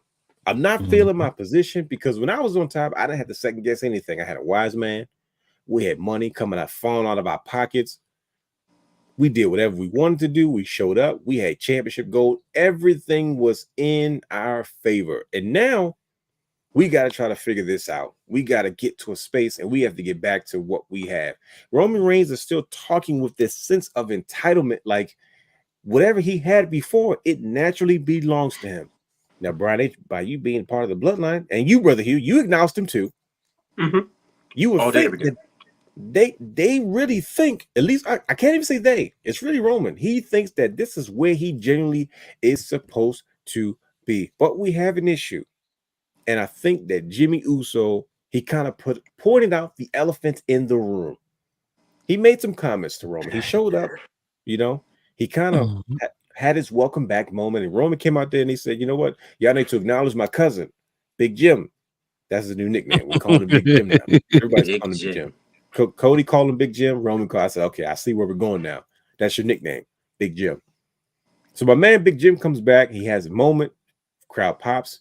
Big cousin shows up, says, this is what's going on. But then Jimmy Uso began to read his cousin his right. He said, you will always be my tribal chief. But then he made a comment to him. He said, man, we're outnumbered. We need help. And he made a statement, and a statement that stood out because it looked like it affected Roman in such a crazy way. He sat there and told him that you'll always be my tribal chief, and I'll always acknowledge you. He said, but I'm the only one in the family who still acknowledges you, give or take. And Roman kind of stood there and he looked to the left and to the right, and he kind of had a moment. And I said, man, how the mighty have fallen. Roman Reigns is a chief without a tribe. He's the king of a kingdom with no residence. And now he has to climb his way back to the top. And I'm not sure if they can do it on their own. To the point where Jimmy Uso made it very clear. I know someone that we need that's going to help us. We need him. And Roman Reigns immediately said, no Yeet. So fast forward to Monday, on Monday Night Raw, Jey Uso minding his business. Main event Jey Uso, by the way, taking care of business. New WWE Intercontinental Champion with the Blue Globes. You got to put that on there. Minding his business. And who's backstage waiting for him? You got a second? Big bro. Big Jim. Bro. Jey Uso looks at him, immediately says no, and walks out. I don't think he said anything to him. He just looked at him and discussed and just dipped. He goes to his locker. Jimmy Uso knew he messed up. He just looked like, man, I knew it was going to be like this. But he doesn't give up. He keeps it moving. He tracks him down later in the evening. Jimmy Uso comes out like, bruh, I told you no. I said no. Man, get up my face. He hadn't forgot anything. He has not forgotten anything. Which leaves us with this $1 million question. This is the reason why we have come together. This is the reason why we're having this show tonight, because we need to get to the bottom of it. Does Roman Reigns, Jimmy Uso, do they need help? Can they do this on their own? And is main event Jey Uso the right man for the job? Brother guy, are you situated? Because we're gonna throw you right into the fire. Right into the fire. The jazz man, the live band man. Brother guy. Do Roman and Jey need help? What's going on? Can they handle this version of the bloodline? They need help. No, the Cody prophecy has come true. Because remember, Cody said you've acknowledged that they needed help. You see what I did there? Yes. You've acknowledged that they need help. 100%. Why do they need help? What's going on? Because you got that wild card that they keep throwing in there of Jacob Fatu. And also, the numbers game is catching up. Roman can take out a Tonga Loa and Tama Tonga all day. But when you introduce the Jacob Fatu, that's the story that they're telling. The Grills of Destiny. He's snickering. Right. Y'all know it's the truth. I'm going to just say it. Because he can take them on. Roman can. But as soon as you have Jacob Fatu, look what happens. And it's insane because I said the Cody prophecy came true, that Cody said all that stuff. And when Jimmy said, I'm the only one in the family to still acknowledge you, that tells you that seed has been planted, that it's just them two alone. Back to my theory that The Rock is pulling the strings for Solo, and Mama Rock is the one that sent him. That's the elder. So they need some help, and I think the help is going to come in a different form than Jey. I really think that help is going to come from somewhere else. Roman's going to go get help from his wise man. His wise man is going to bring something else to the table, an equalizer, so they can have that. Good. So they can have their help. The wise man has got to come back. That's going to be the first part for them to turn the story around. Because Roman wouldn't have said that line about, I don't do strategies and all that stuff, because he always had his wise man. Yep. Mm-hmm. Not his special counsel, not his advocate, his wise man. Yeah, that's right. So I think when his wise man comes back, it's going to be that strategic help that he needs. Look at brother guy coming back sizzling, cooking. I know, right? Brandon's barbecue, cooking already. So what I'm hearing you say, brother guys, and I wasn't even thinking about this, but this is why I love why we do this show. You're saying that you think this is just a distraction. They're just teasing Jake because they're making it seem like he's our only option. And yes. I know you guys are not going to understand this reference. You might, brother guy, but it happened in Star Wars. That's right. So for those who are familiar with Star Wars, brace yourself. He lost me. No, it's okay. Not Star Trek, Star Wars. Star Wars is this. There's a moment in Return of the Jedi where Luke is on planet Dagobah with Yoda, and the Force ghost of Obi-Wan Kenobi pops up, and they're trying to convince him, don't face Darth Vader. Don't face your father right now. You're not ready. If we lose you, you're the last of our only hope. We can't, you're not ready yet. We can't lose him.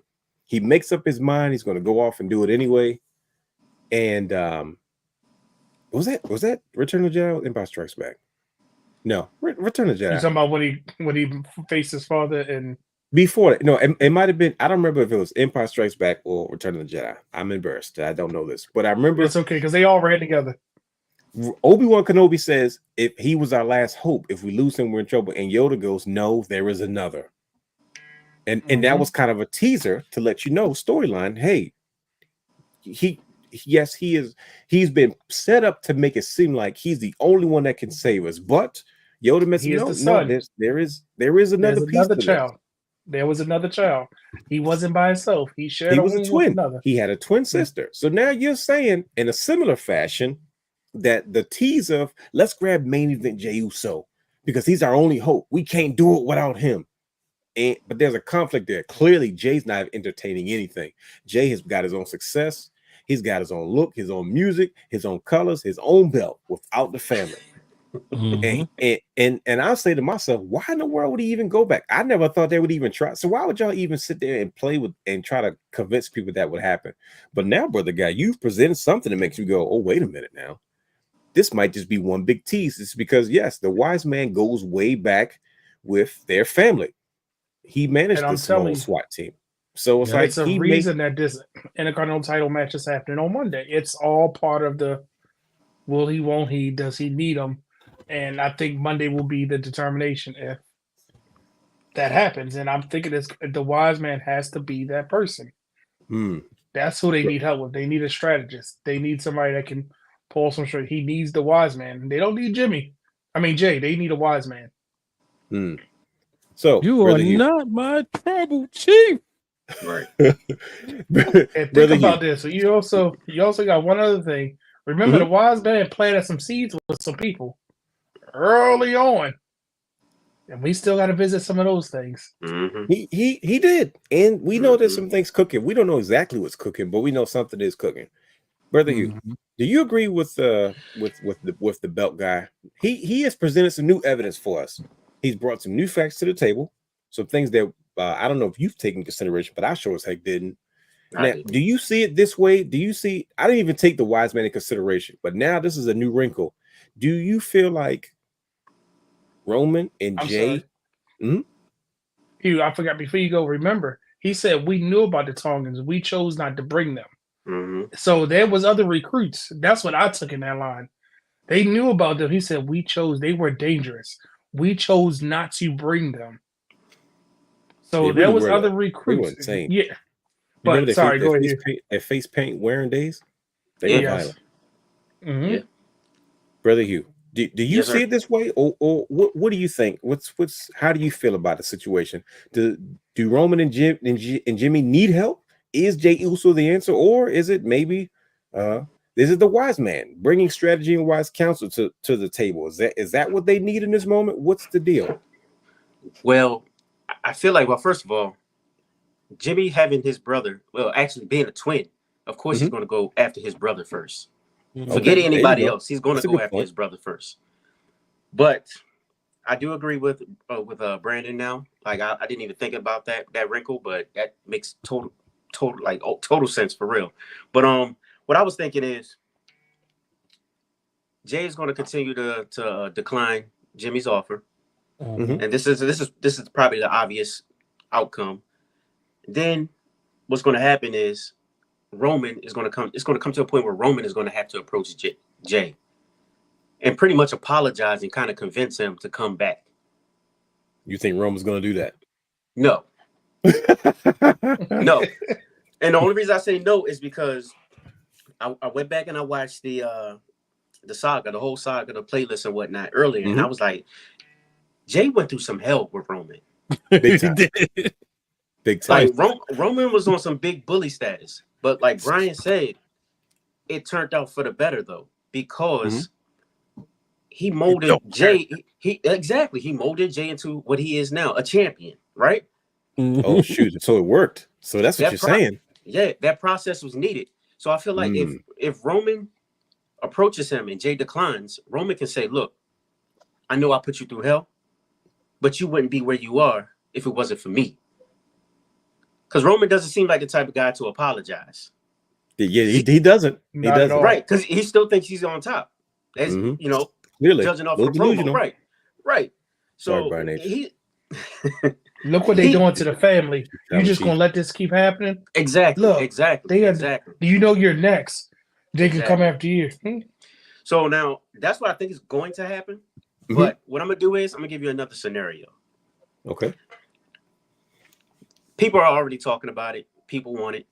But there was a promo that was cut, I believe, right after Royal Rumble in 2023 between Sammy and Jimmy. Jimmy's going to get a brother back, but it's going to end up being Sammy. Because those two were in the ring and they were talking about, look, they were blaming each other. Well, Sammy was talking the real stuff like, look, I was put in this position, I had my loyalty was tested all this time, this and that, whatever. And I've been loyal to you. I've been loyal to everybody, the whole family, the whole time. But we all know that Sammy is a forgiving guy. You see how many times he forgave Kevin Owens? Big time. Let's be real. Let's be real. But he's also a very loyal person because look, you see how loyal he is to Kevin Owens.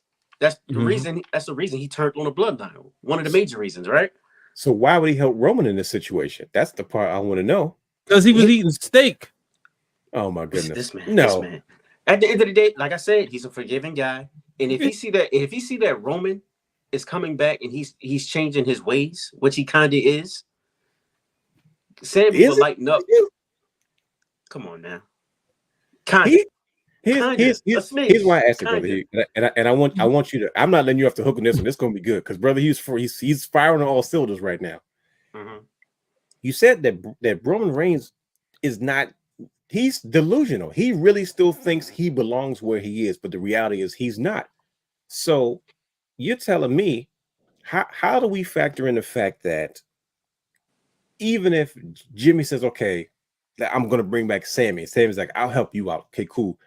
How would Roman accept help from Sammy after Sammy hit him in the back with the chair? He turned on him. So he's like, bro, he told his own cousin, bro, no Yeet. I don't want your brother back.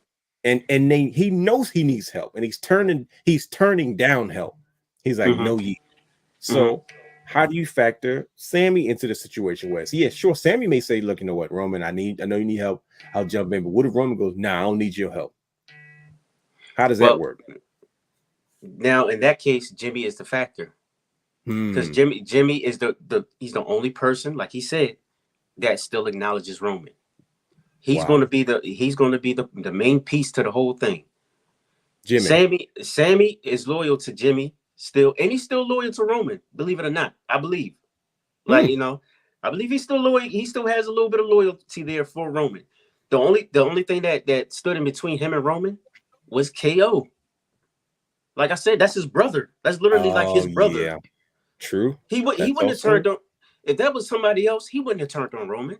True. Let's be honest. So Sammy and Jimmy, if they get back together, that could be a critical piece. And then Sammy, who is very close with Jey now, they won the tag titles. That could end up bringing Jey along. Because what if they get in trouble? They're still in trouble. They're outnumbered. Jey can come in. He can save the day.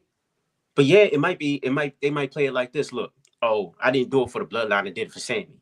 That's what I was. Yeah. You see what I'm saying? So then he's still getting pulled into the storyline. So at the end of the day, they can all figure out how to work things out. And there you go. There's your war games. There's your whatever that everybody's booking. I mean, it's Vancouver will be here before you know it. Survivor Series War Games. Right. So, and what is Sammy doing now? He's gone. He disappeared again. He's trying to find himself. He is Canadian. That's enough. So okay, all right. Well, listen. So now what I'm hearing is, so what I'm hearing now is, brother guy. My enemy is my friend. Yeah, that too. So brother guy is saying that he thinks the wise man is the X factor in the whole situation, right? You're saying you believe it's Jimmy. Jimmy's going to be the one that's got to figure this out. Like, look, Roman, because you're right. Roman usually never listen. He's listening a little bit more now, right? Because the fact that Jimmy said what he said to him, I'll even put I thought Roman was going to get mad and hit him, right? But he literally said, "Bro, I always acknowledge you. You know you my dog." But I'm the only one that still acknowledges you and part of the family. And that's what hit him. Like Roman looked like he was like, dang, that might be true. And that's not what he's used to. He's like, is that what it's come to? Like, this is how far this is gone. And Jimmy literally tapped him on the shoulder. He gave him a pity pat on his shoulder and walked out the ring. He walked out on Roman. Like, man, look, I feel you, dog. But I'm be honest with you, we not the ones. He said, man, we the ones. He said, yeah, I know we are, but we not. Like, look around, bro. It ain't what it used to be. We got to get back there. And Roman's like in denial about it. But you think he had to be humble. He had to be humble. And that's what it is. It's literally when you look at empires, I hate to give a history lesson. It's always rise and there's falls, right? The joking Rome wasn't built in a day. But we watched the rise of the Roman Empire and we watched the fall of it. But now there's this ultimate chase to get back to that place. And this is where the depth of the storytelling is coming from. When Paul Heyman says things like bottom of the third, where are we at as far as innings? Bottom of the third. You kidding me? Bottom of the third. Bottom of the third. Well, why does it sound like a Looney Tunes character? I'm lying. You always lying, Paul Heyman. Bottom of the third. But then I'm like, well, shoot. this whole process is just getting started. So, so we got the wise man, we got Jimmy, Bryan H. Now you're the resident bloodline expert, bloodline person. How did you feel when Jimmy made this comment to Roman Reigns? Because I want to see how delusional you are, buddy. It's because Roman's walking around like it's supposed to be this way, and I'm this and I'm that, and Jimmy's like, "Cuz you not though, like we're not, and we can't keep walking around pretending like we are when we need to get back. We can't focus on getting back to where we are if we're not going to be smart enough to acknowledge where we really are. Like, bro, we not there no more." He said, "We really not the ones. Like, yeah, we the ones. But we really not though. Like, you can't keep calling yourself the champion and you got no championship belt." He said, "You like you said, like Brother Brandon said, Cody's prophecy came true. You are a chief with no tribe. So what are you really saying in this moment?" Now, Bryan H, we got two theories already. What say you? Do Roman and Jey need help, and where does it come from? Can they bounce back and get back to a level that they were before? Or is this a foregone conclusion? Is Roman Reigns delusional? Is he biting off more than he can chew? Does he not really accept the situation for what it is? What's causing the issue? Does he have a mental block? Is he in denial? Do they need help? And where does it come from? Oh, they definitely need help. Solo ain't little Solo no more. Nah, he figured it out. Yeah, he that pit bull they was raising. I thought you were gonna call him a tribal chief. I thought you acknowledged him for a second. Never that. Never. Okay. No, just not checking. mine. But I'll tell you this. Jimmy said something too that was key. When he said nobody in the family acknowledges you. That means Big Dwayne don't either. Oh crap. That's what I said. Mama Rue sent Solo, and Rock came out there and told him, The Rock, "I ain't with you." Look. He said, "I ain't with you because you sided with Cody." You sided with Cody. Somebody called in on a hotline earlier today, and they brought up a good point. They said the 3 strikes could have been: strike 1 was hitting him with the spear, strike 2 losing the belt, and strike 3 with Cody. I even think just the whole thing of the whole family being in disarray because you're the tribal chief. You're supposed to keep it together. You're supposed to keep it together, but you left after you lost, and Solo bit like, "Oh, well, it's my kingdom now." It wasn't. Well, Solo said it though. Remember when we beat him? He said, "You said I was up next. You left. Yeah, you said I was the next tribal chief, and then you decided to come back." I'm like, "Oh He crap!" said losses come with consequences. Remember? Yeah, right. Roman, remember he was yelling at him during the WrestleMania match. I'm watching finish it. Put him down. Yeah. What did he say? Did he say put him down or something? Like, come on. He's like, I know. Like Roman had to clap back. Jimmy and Jey would never. But see, Solo wasn't a child in the room getting his toys taken. He wasn't getting bullied by Roman. Bingo. So he don't know. Like he was like, that's why Roman was like, wait, I can't just push him around. Remember the times he bumped into him, he's like, yeah, his eyes got real big. Like, hold up, like Solo was the street champ. Remember? Yeah. So Roman knew exactly what Rock was talking about when he came out. Now that now that I look at it, because Roman locked eyes with the Rock. Yep. And he didn't lose contact with them. And he didn't when he came out. Nothing at all. He knew what was up. That's why Cody looked and was like, what y'all got going on? Yeah, y'all talking right now, but I don't know what the heck is going on. So that's exactly what happened. Yeah. That could be a swerve because everybody booking Roman and Rock against each other. They told us we were supposed to get the match. Those two could not even. We could wait for a whole nother year. It could all be a ruse to get the belt back. That's true because they're timeless superstars now. So like you could do that at any. Like you don't have to keep a storyline going for an extra year. You could just book it just because they have unfinished business. So now correct me if I'm wrong, Bryan H, and you could elaborate. So the guy says the wise man. He's the factor. Brother Hugh, you're saying Jimmy. He's the glue that's going to keep this all together. Bryan H, you're saying you think this comes down to the Rock. You think he's the one at the top pulling the strings. So, with all that being said, how exactly does Roman and Jimmy,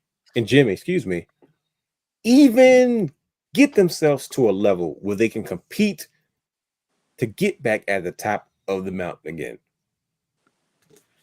Because according to this statement, it ain't looking good. Yeah.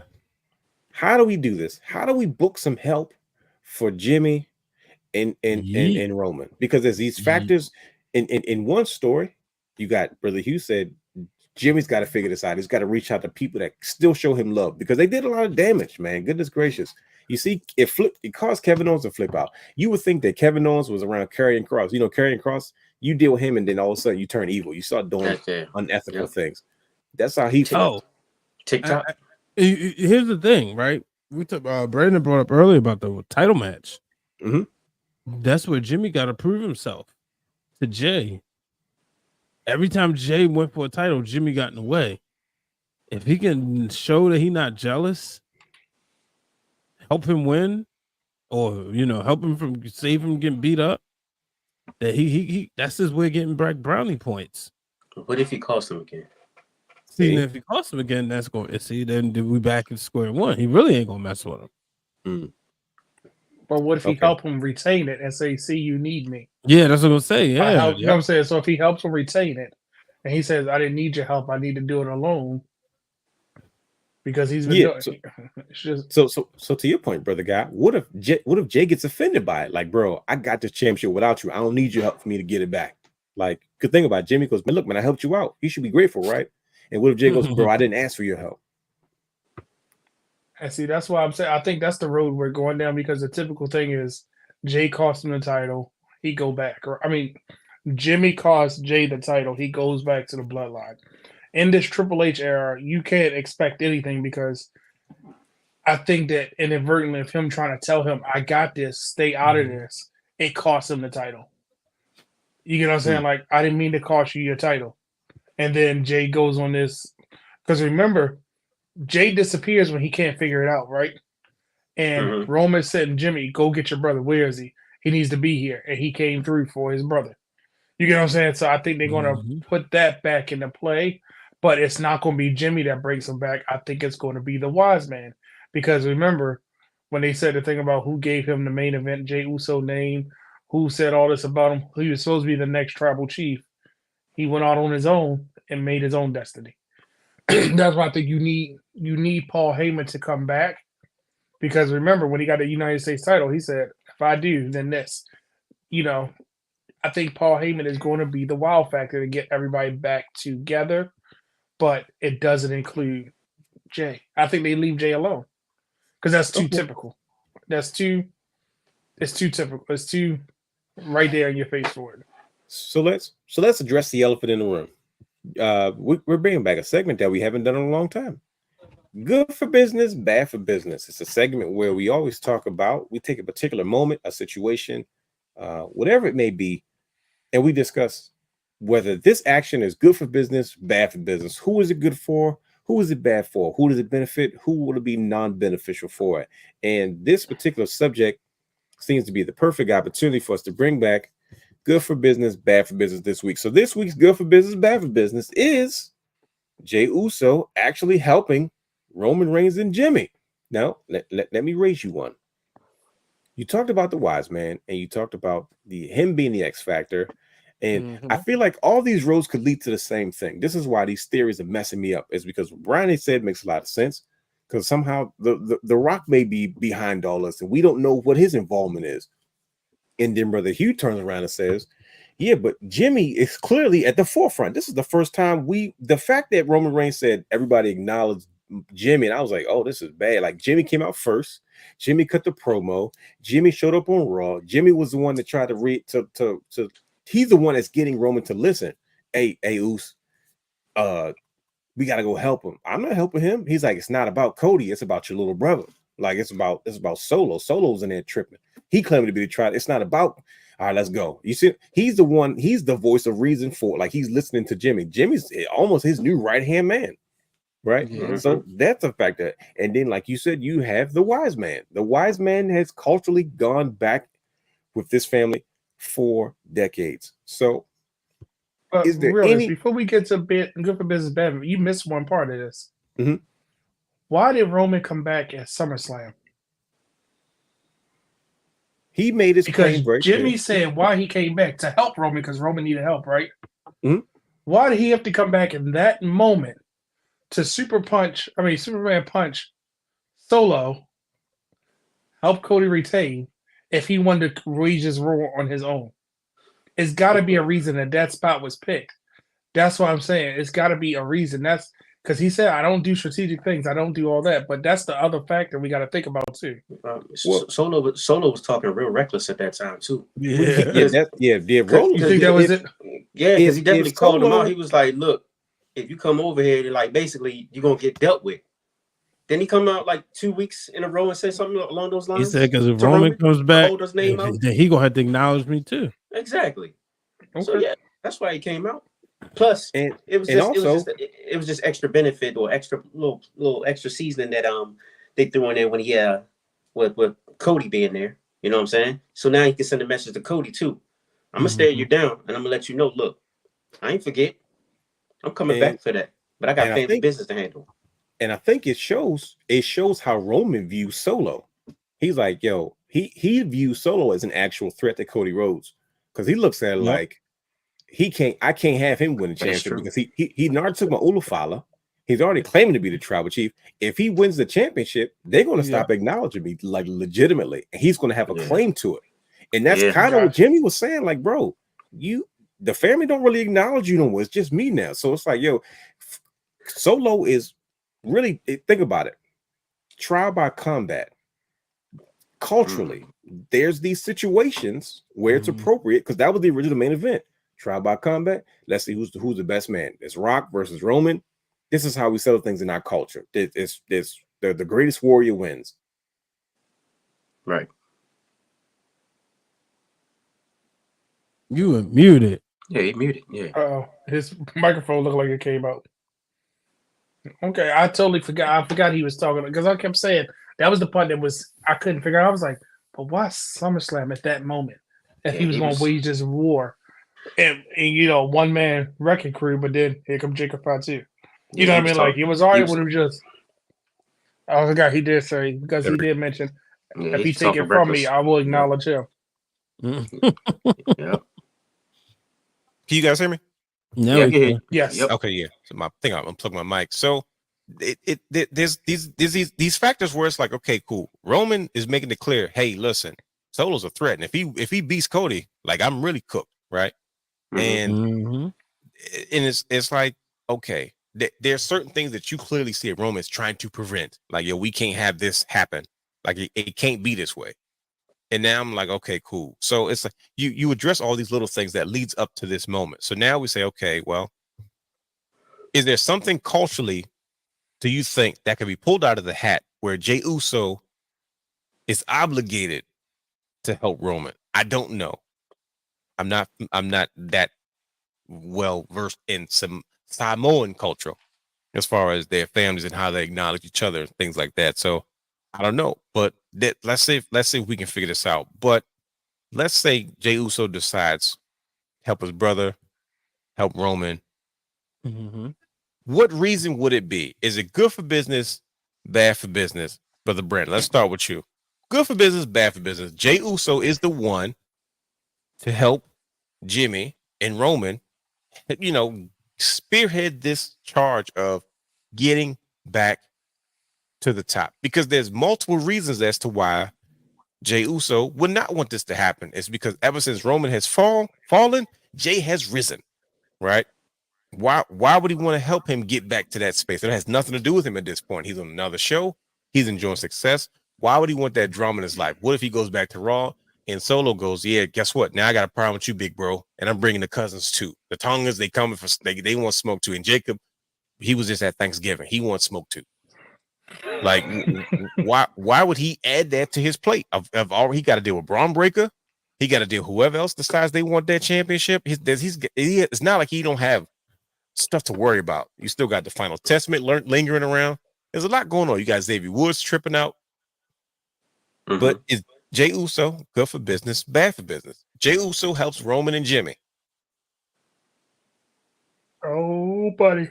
I'm going to say it's bad for business because we're vested in Jey Uso as Jey Uso. Give or take, That's if he wins or loses. Can you believe it? Well, if he wins or loses on Monday, even to the point we saw the blue and red Superman, right? He's on Raw with blue and which calls on SmackDown with red, and now he's morphed into the pink. And then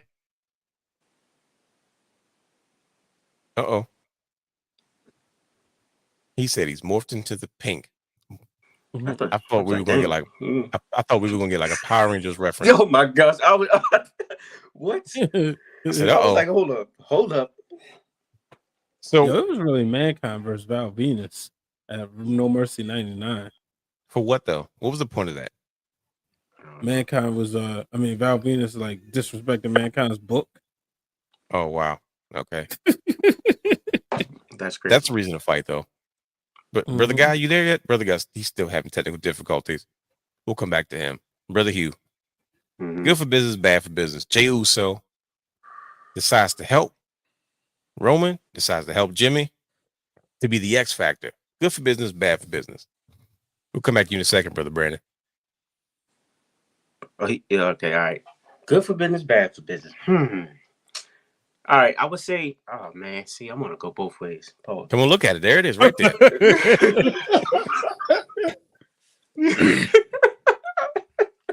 He said, yeah, that's right. I'm Stuck in the middle. Figure it out. Oh my gosh. Put your Booker hat on. I'm about to clip that off. That's gonna be a soundbite. He's crazy. He's crazy. So let's go. Dang, man. Now think about it. Now, okay, let me help you out. Pros and cons. You add some star power to the mix. You got some crossover appeal. You know Triple H is known for cross branding these shows. All right, here we go. I'm going bad for business. Okay. Because if Jey Uso comes back and ends up being the savior, even though he was built to be the savior, if you think about it, though that whole time, the 3 years, he was built for this. Fact. He was groomed to do this. Because at one point wasn't he deemed the tribal heir before Solo? Kinda. Yes, he's the right hand man. Right hand man, yep.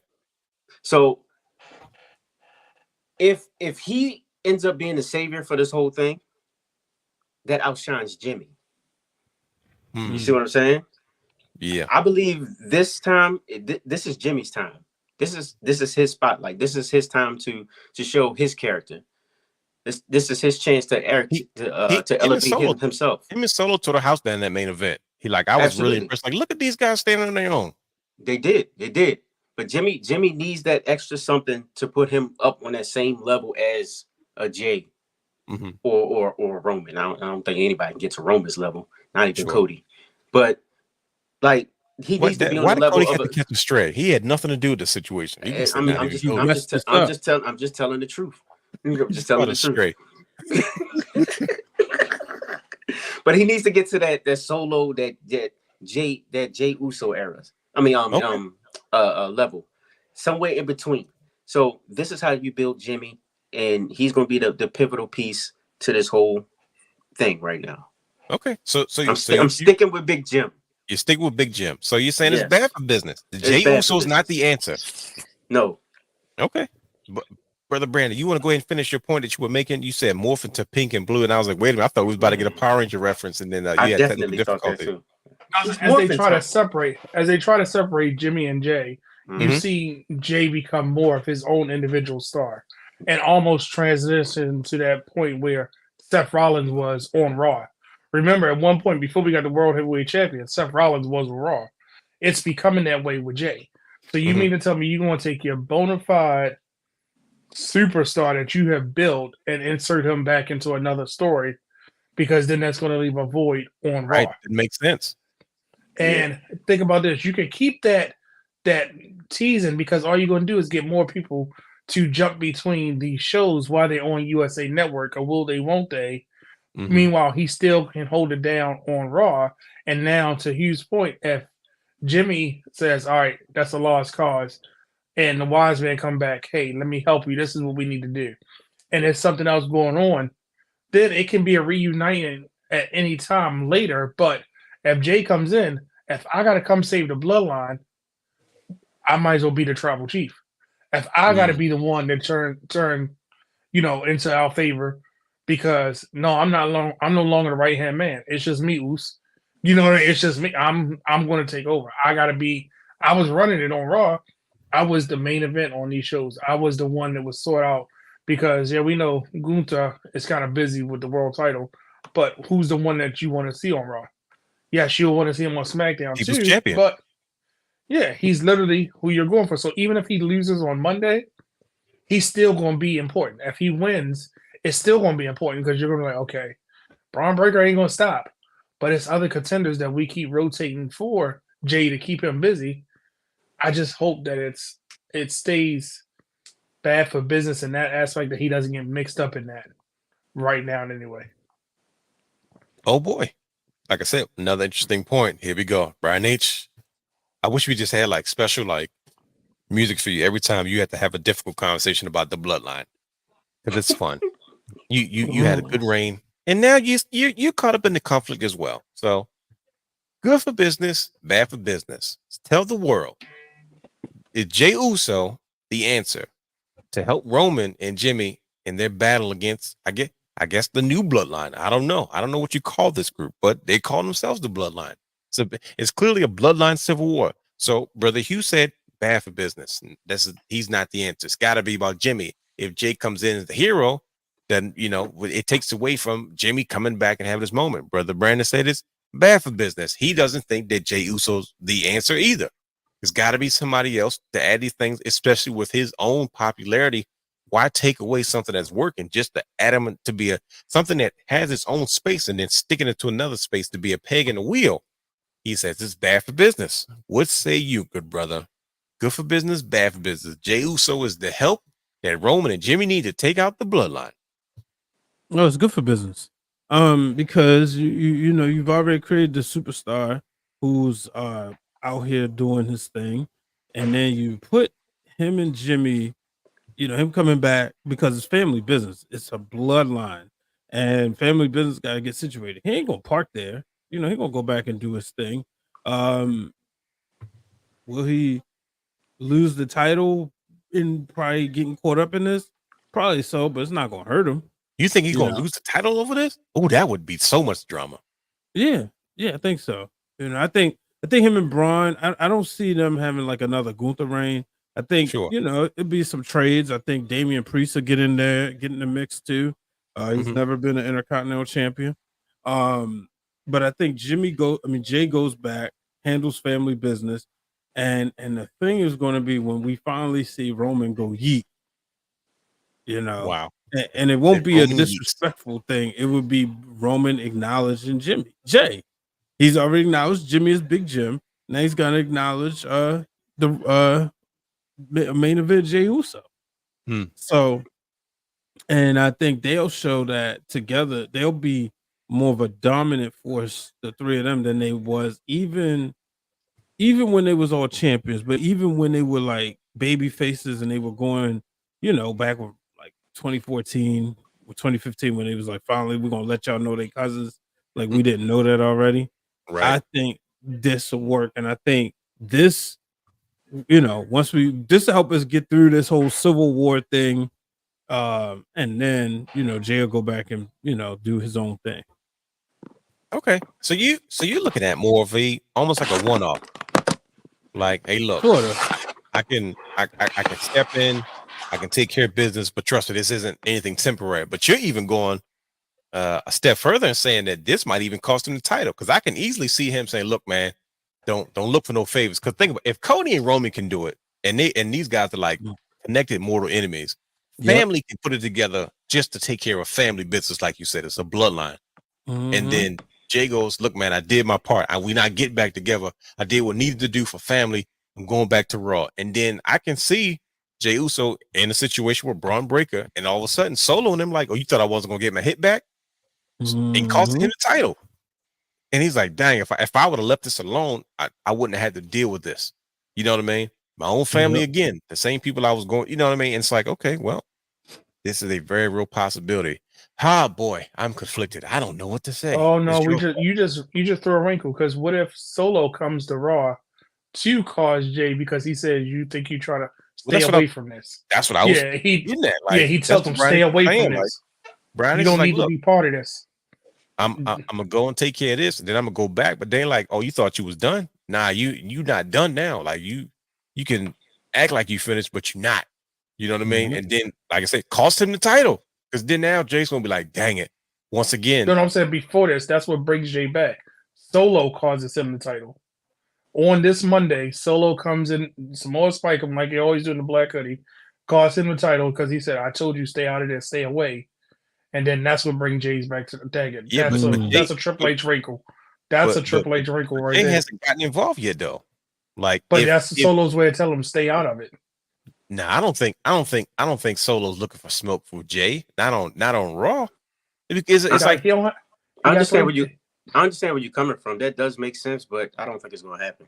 Like, he got three people. Look what they did on NXT. They just went and sent the signal to the Street Profits. You ain't getting no gold. No. But they had issues though. Like, that Street Profits were going at it with the Grills of Destiny, and they actually had a match on SmackDown. Eventually, which was the ladder match. So there was a common issue there. It was the tag titles. Like, that was their thing. Like, hold up, just in case y'all forgot, we ain't forget about you. Like, Jey hasn't stuck his nose in the business, because at the end of the day, it goes back to what Jimmy said. Jimmy said nobody acknowledges you. So like, Solo's not beefing with Jey already. He's like, bro, I got no issue with you because you don't acknowledge Roman as your tribal chief. Now, if you help Roman, now you're on the wrong side. You stick your nose in my business that had nothing to do with you. Now I got to put you down. Like, you see what I'm saying? Like, if Jey would have been like, all right, man, let's talk, then I could see like, okay, cool. He might feel threatened and he might have a reason to, but it's like, I don't see Solo just deciding, well, just in case he might decide after he already don't like, he knows that he doesn't like Roman. He doesn't like Jimmy. Like, it ain't no secret. Like, so he's like, well, shoot, he might be on my side. I'm not going to come and cost him his title just so I can be like, I'm doing that just to let you know, don't get involved, just in case. I'm like, I don't think he want that kind of smoke. You know what I mean? He's got enough problems on his own, but I don't think Solo's not beefing with his family. He just wants to be acknowledged. He just wants to be, and the only person that's not acknowledging him is Roman, because he came back, because he said Roman's not here anymore.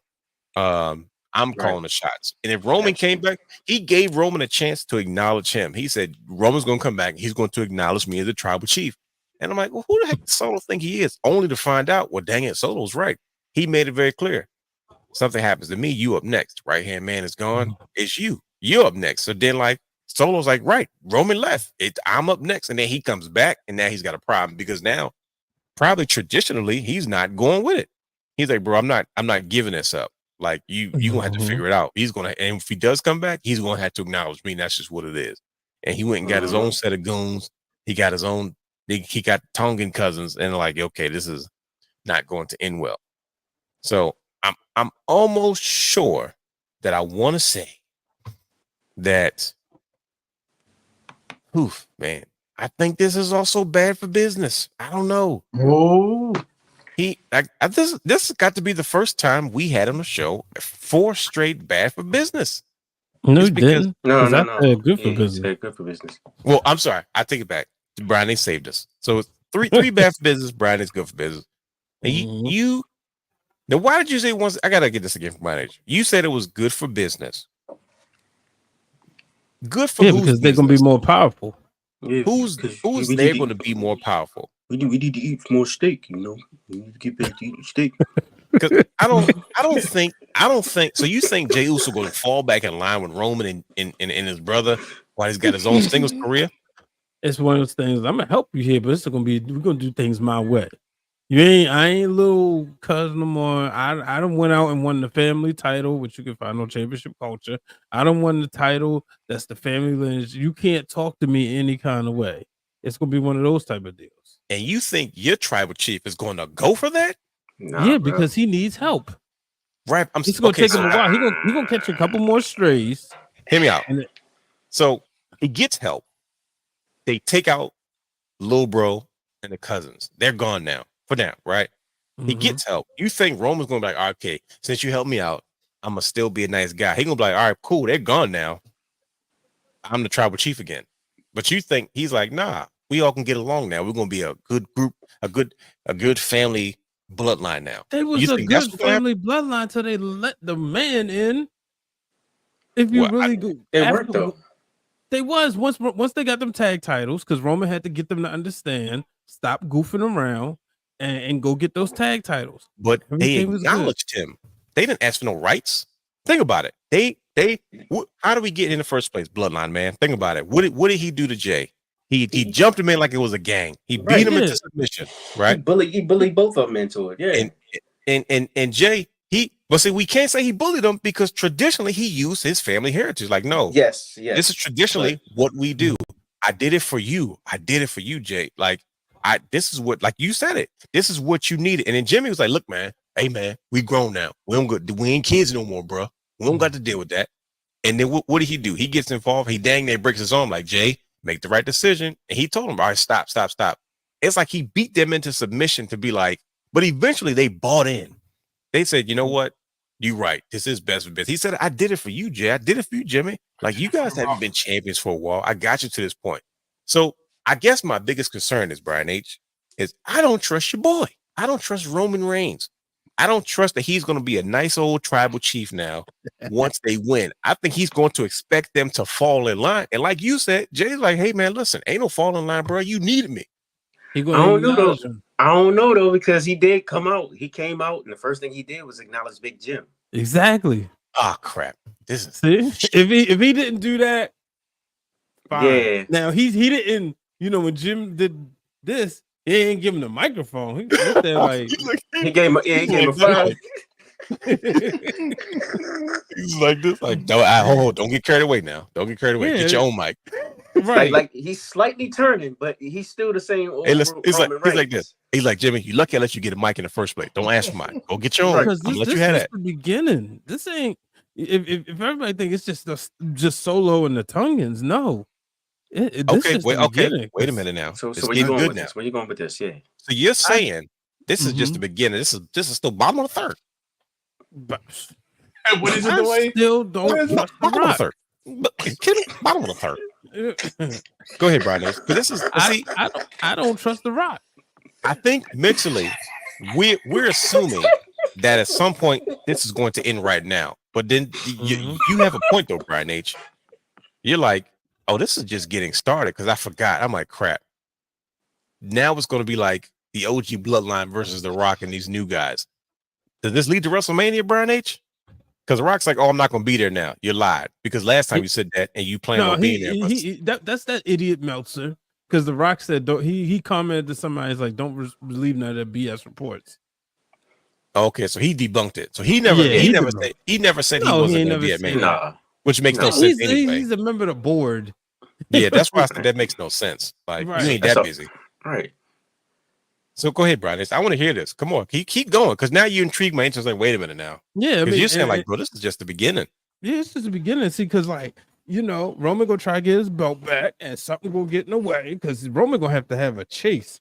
See, we always thought Roman was gonna be a menace, and he will be, but he's gonna chase that title. I'm not really sure if I'm ready to see that Roman gets it back at 41 in Vegas. As much as I would love that, as much as the world be in a better place, he might not get it back till 42. What if he gets? So we're saying he's not getting that 41. I can see where this is going because he's got a roadblock. His name is The Rock. What if he has to beat The Rock just to even get back into the conversation? He might. Like I don't know. Like I'm looking at it. I'm saying to myself, okay, cool. We still got The Rock. We still got Solo. We still got the Tongans. We still got Jacob Fatu. And they still look outnumbered. So you have Roman, you got Jimmy, you got Jey. That's 3. Maybe Sammy, maybe not. Where do you go? Because you're still missing a 4th.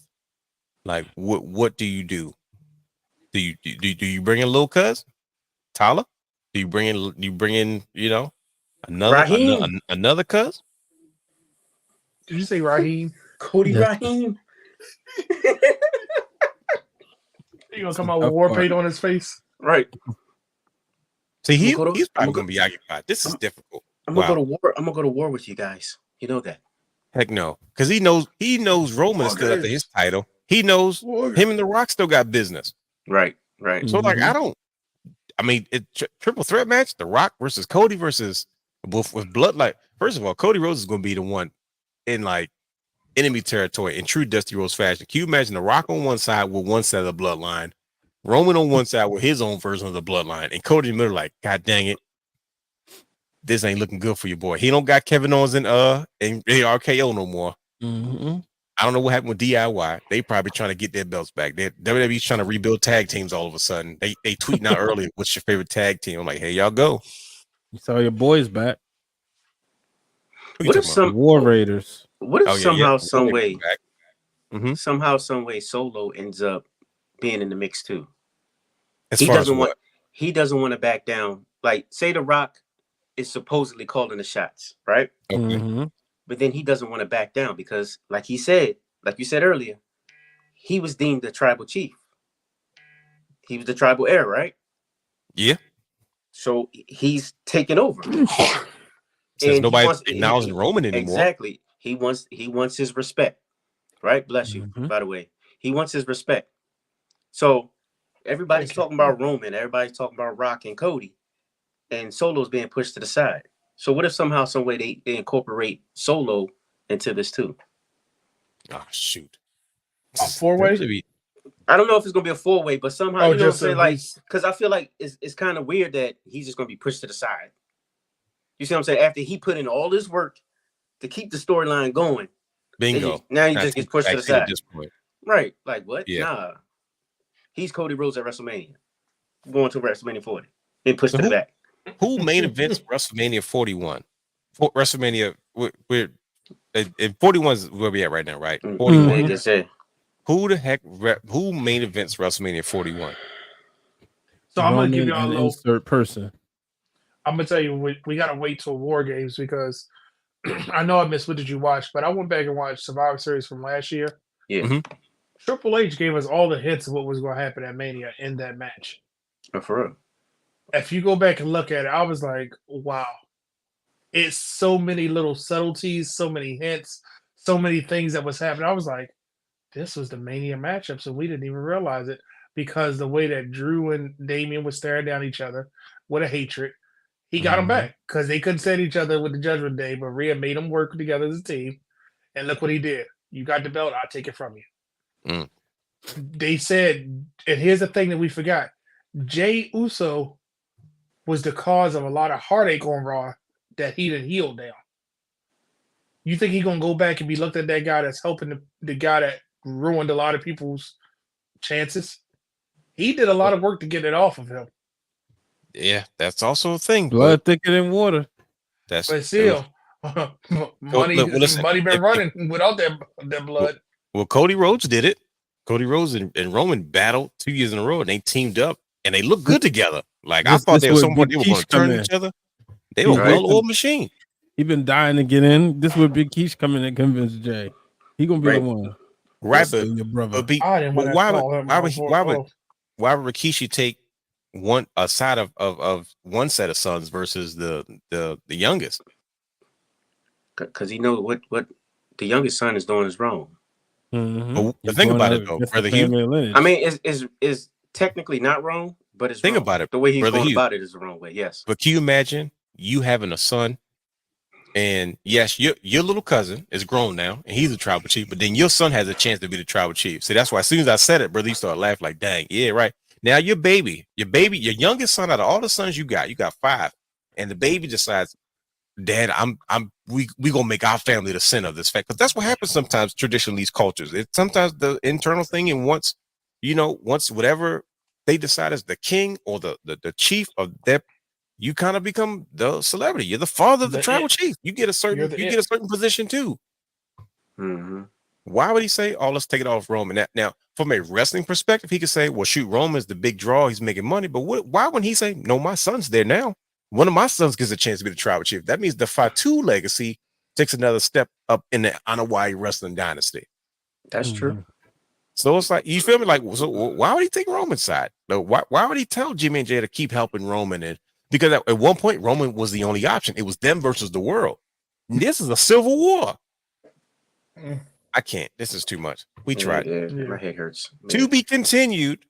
Good brother. I think we did a good enough job with this one. This was a thought-provoking situation that we found ourselves in.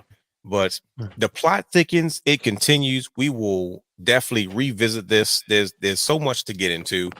Paul Heyman was probably right. We're probably still in the bottom of the third.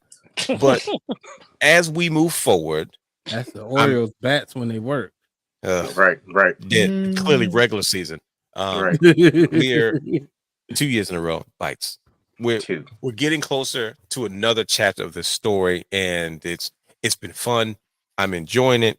And man, I don't think we really answered the question. This is like, we know, do Jimmy and Roman need help? Yes, they do, but where does it come from? I think that's the thing that I'll be paying attention to the most, so we can come back and have this conversation once again. But we want to thank and appreciate everybody for joining us.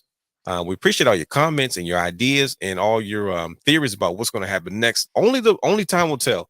And Triple H and Nick Khan, tag team champions of the world, are got their own thing going on, and this has been a wild ride for us wrestling fans. I'm having a blast. I hope you had fun with us tonight. But once again, follow us on all social media platforms at The Wrestling Realm. Subscribe to our Patreon, Twitch, and YouTube at The Wrestling Realm. Excuse me. Also follow Championship Culture at Championship Culture _ on Instagram. Stay tuned for so much more to come. There's a lot going on, and trust me, be patient. The Wrestling Realm is definitely on an upward swing. Enjoy yourselves. Come back next week. We got to get out of here. We will talk to you guys next week. Peace out. We out of here.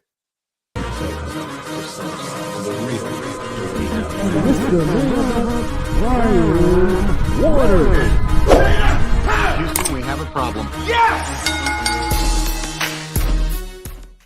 For all exclusive shows and bonus material, subscribe to our Patreon channel at patreon.com/thewrestling_realm.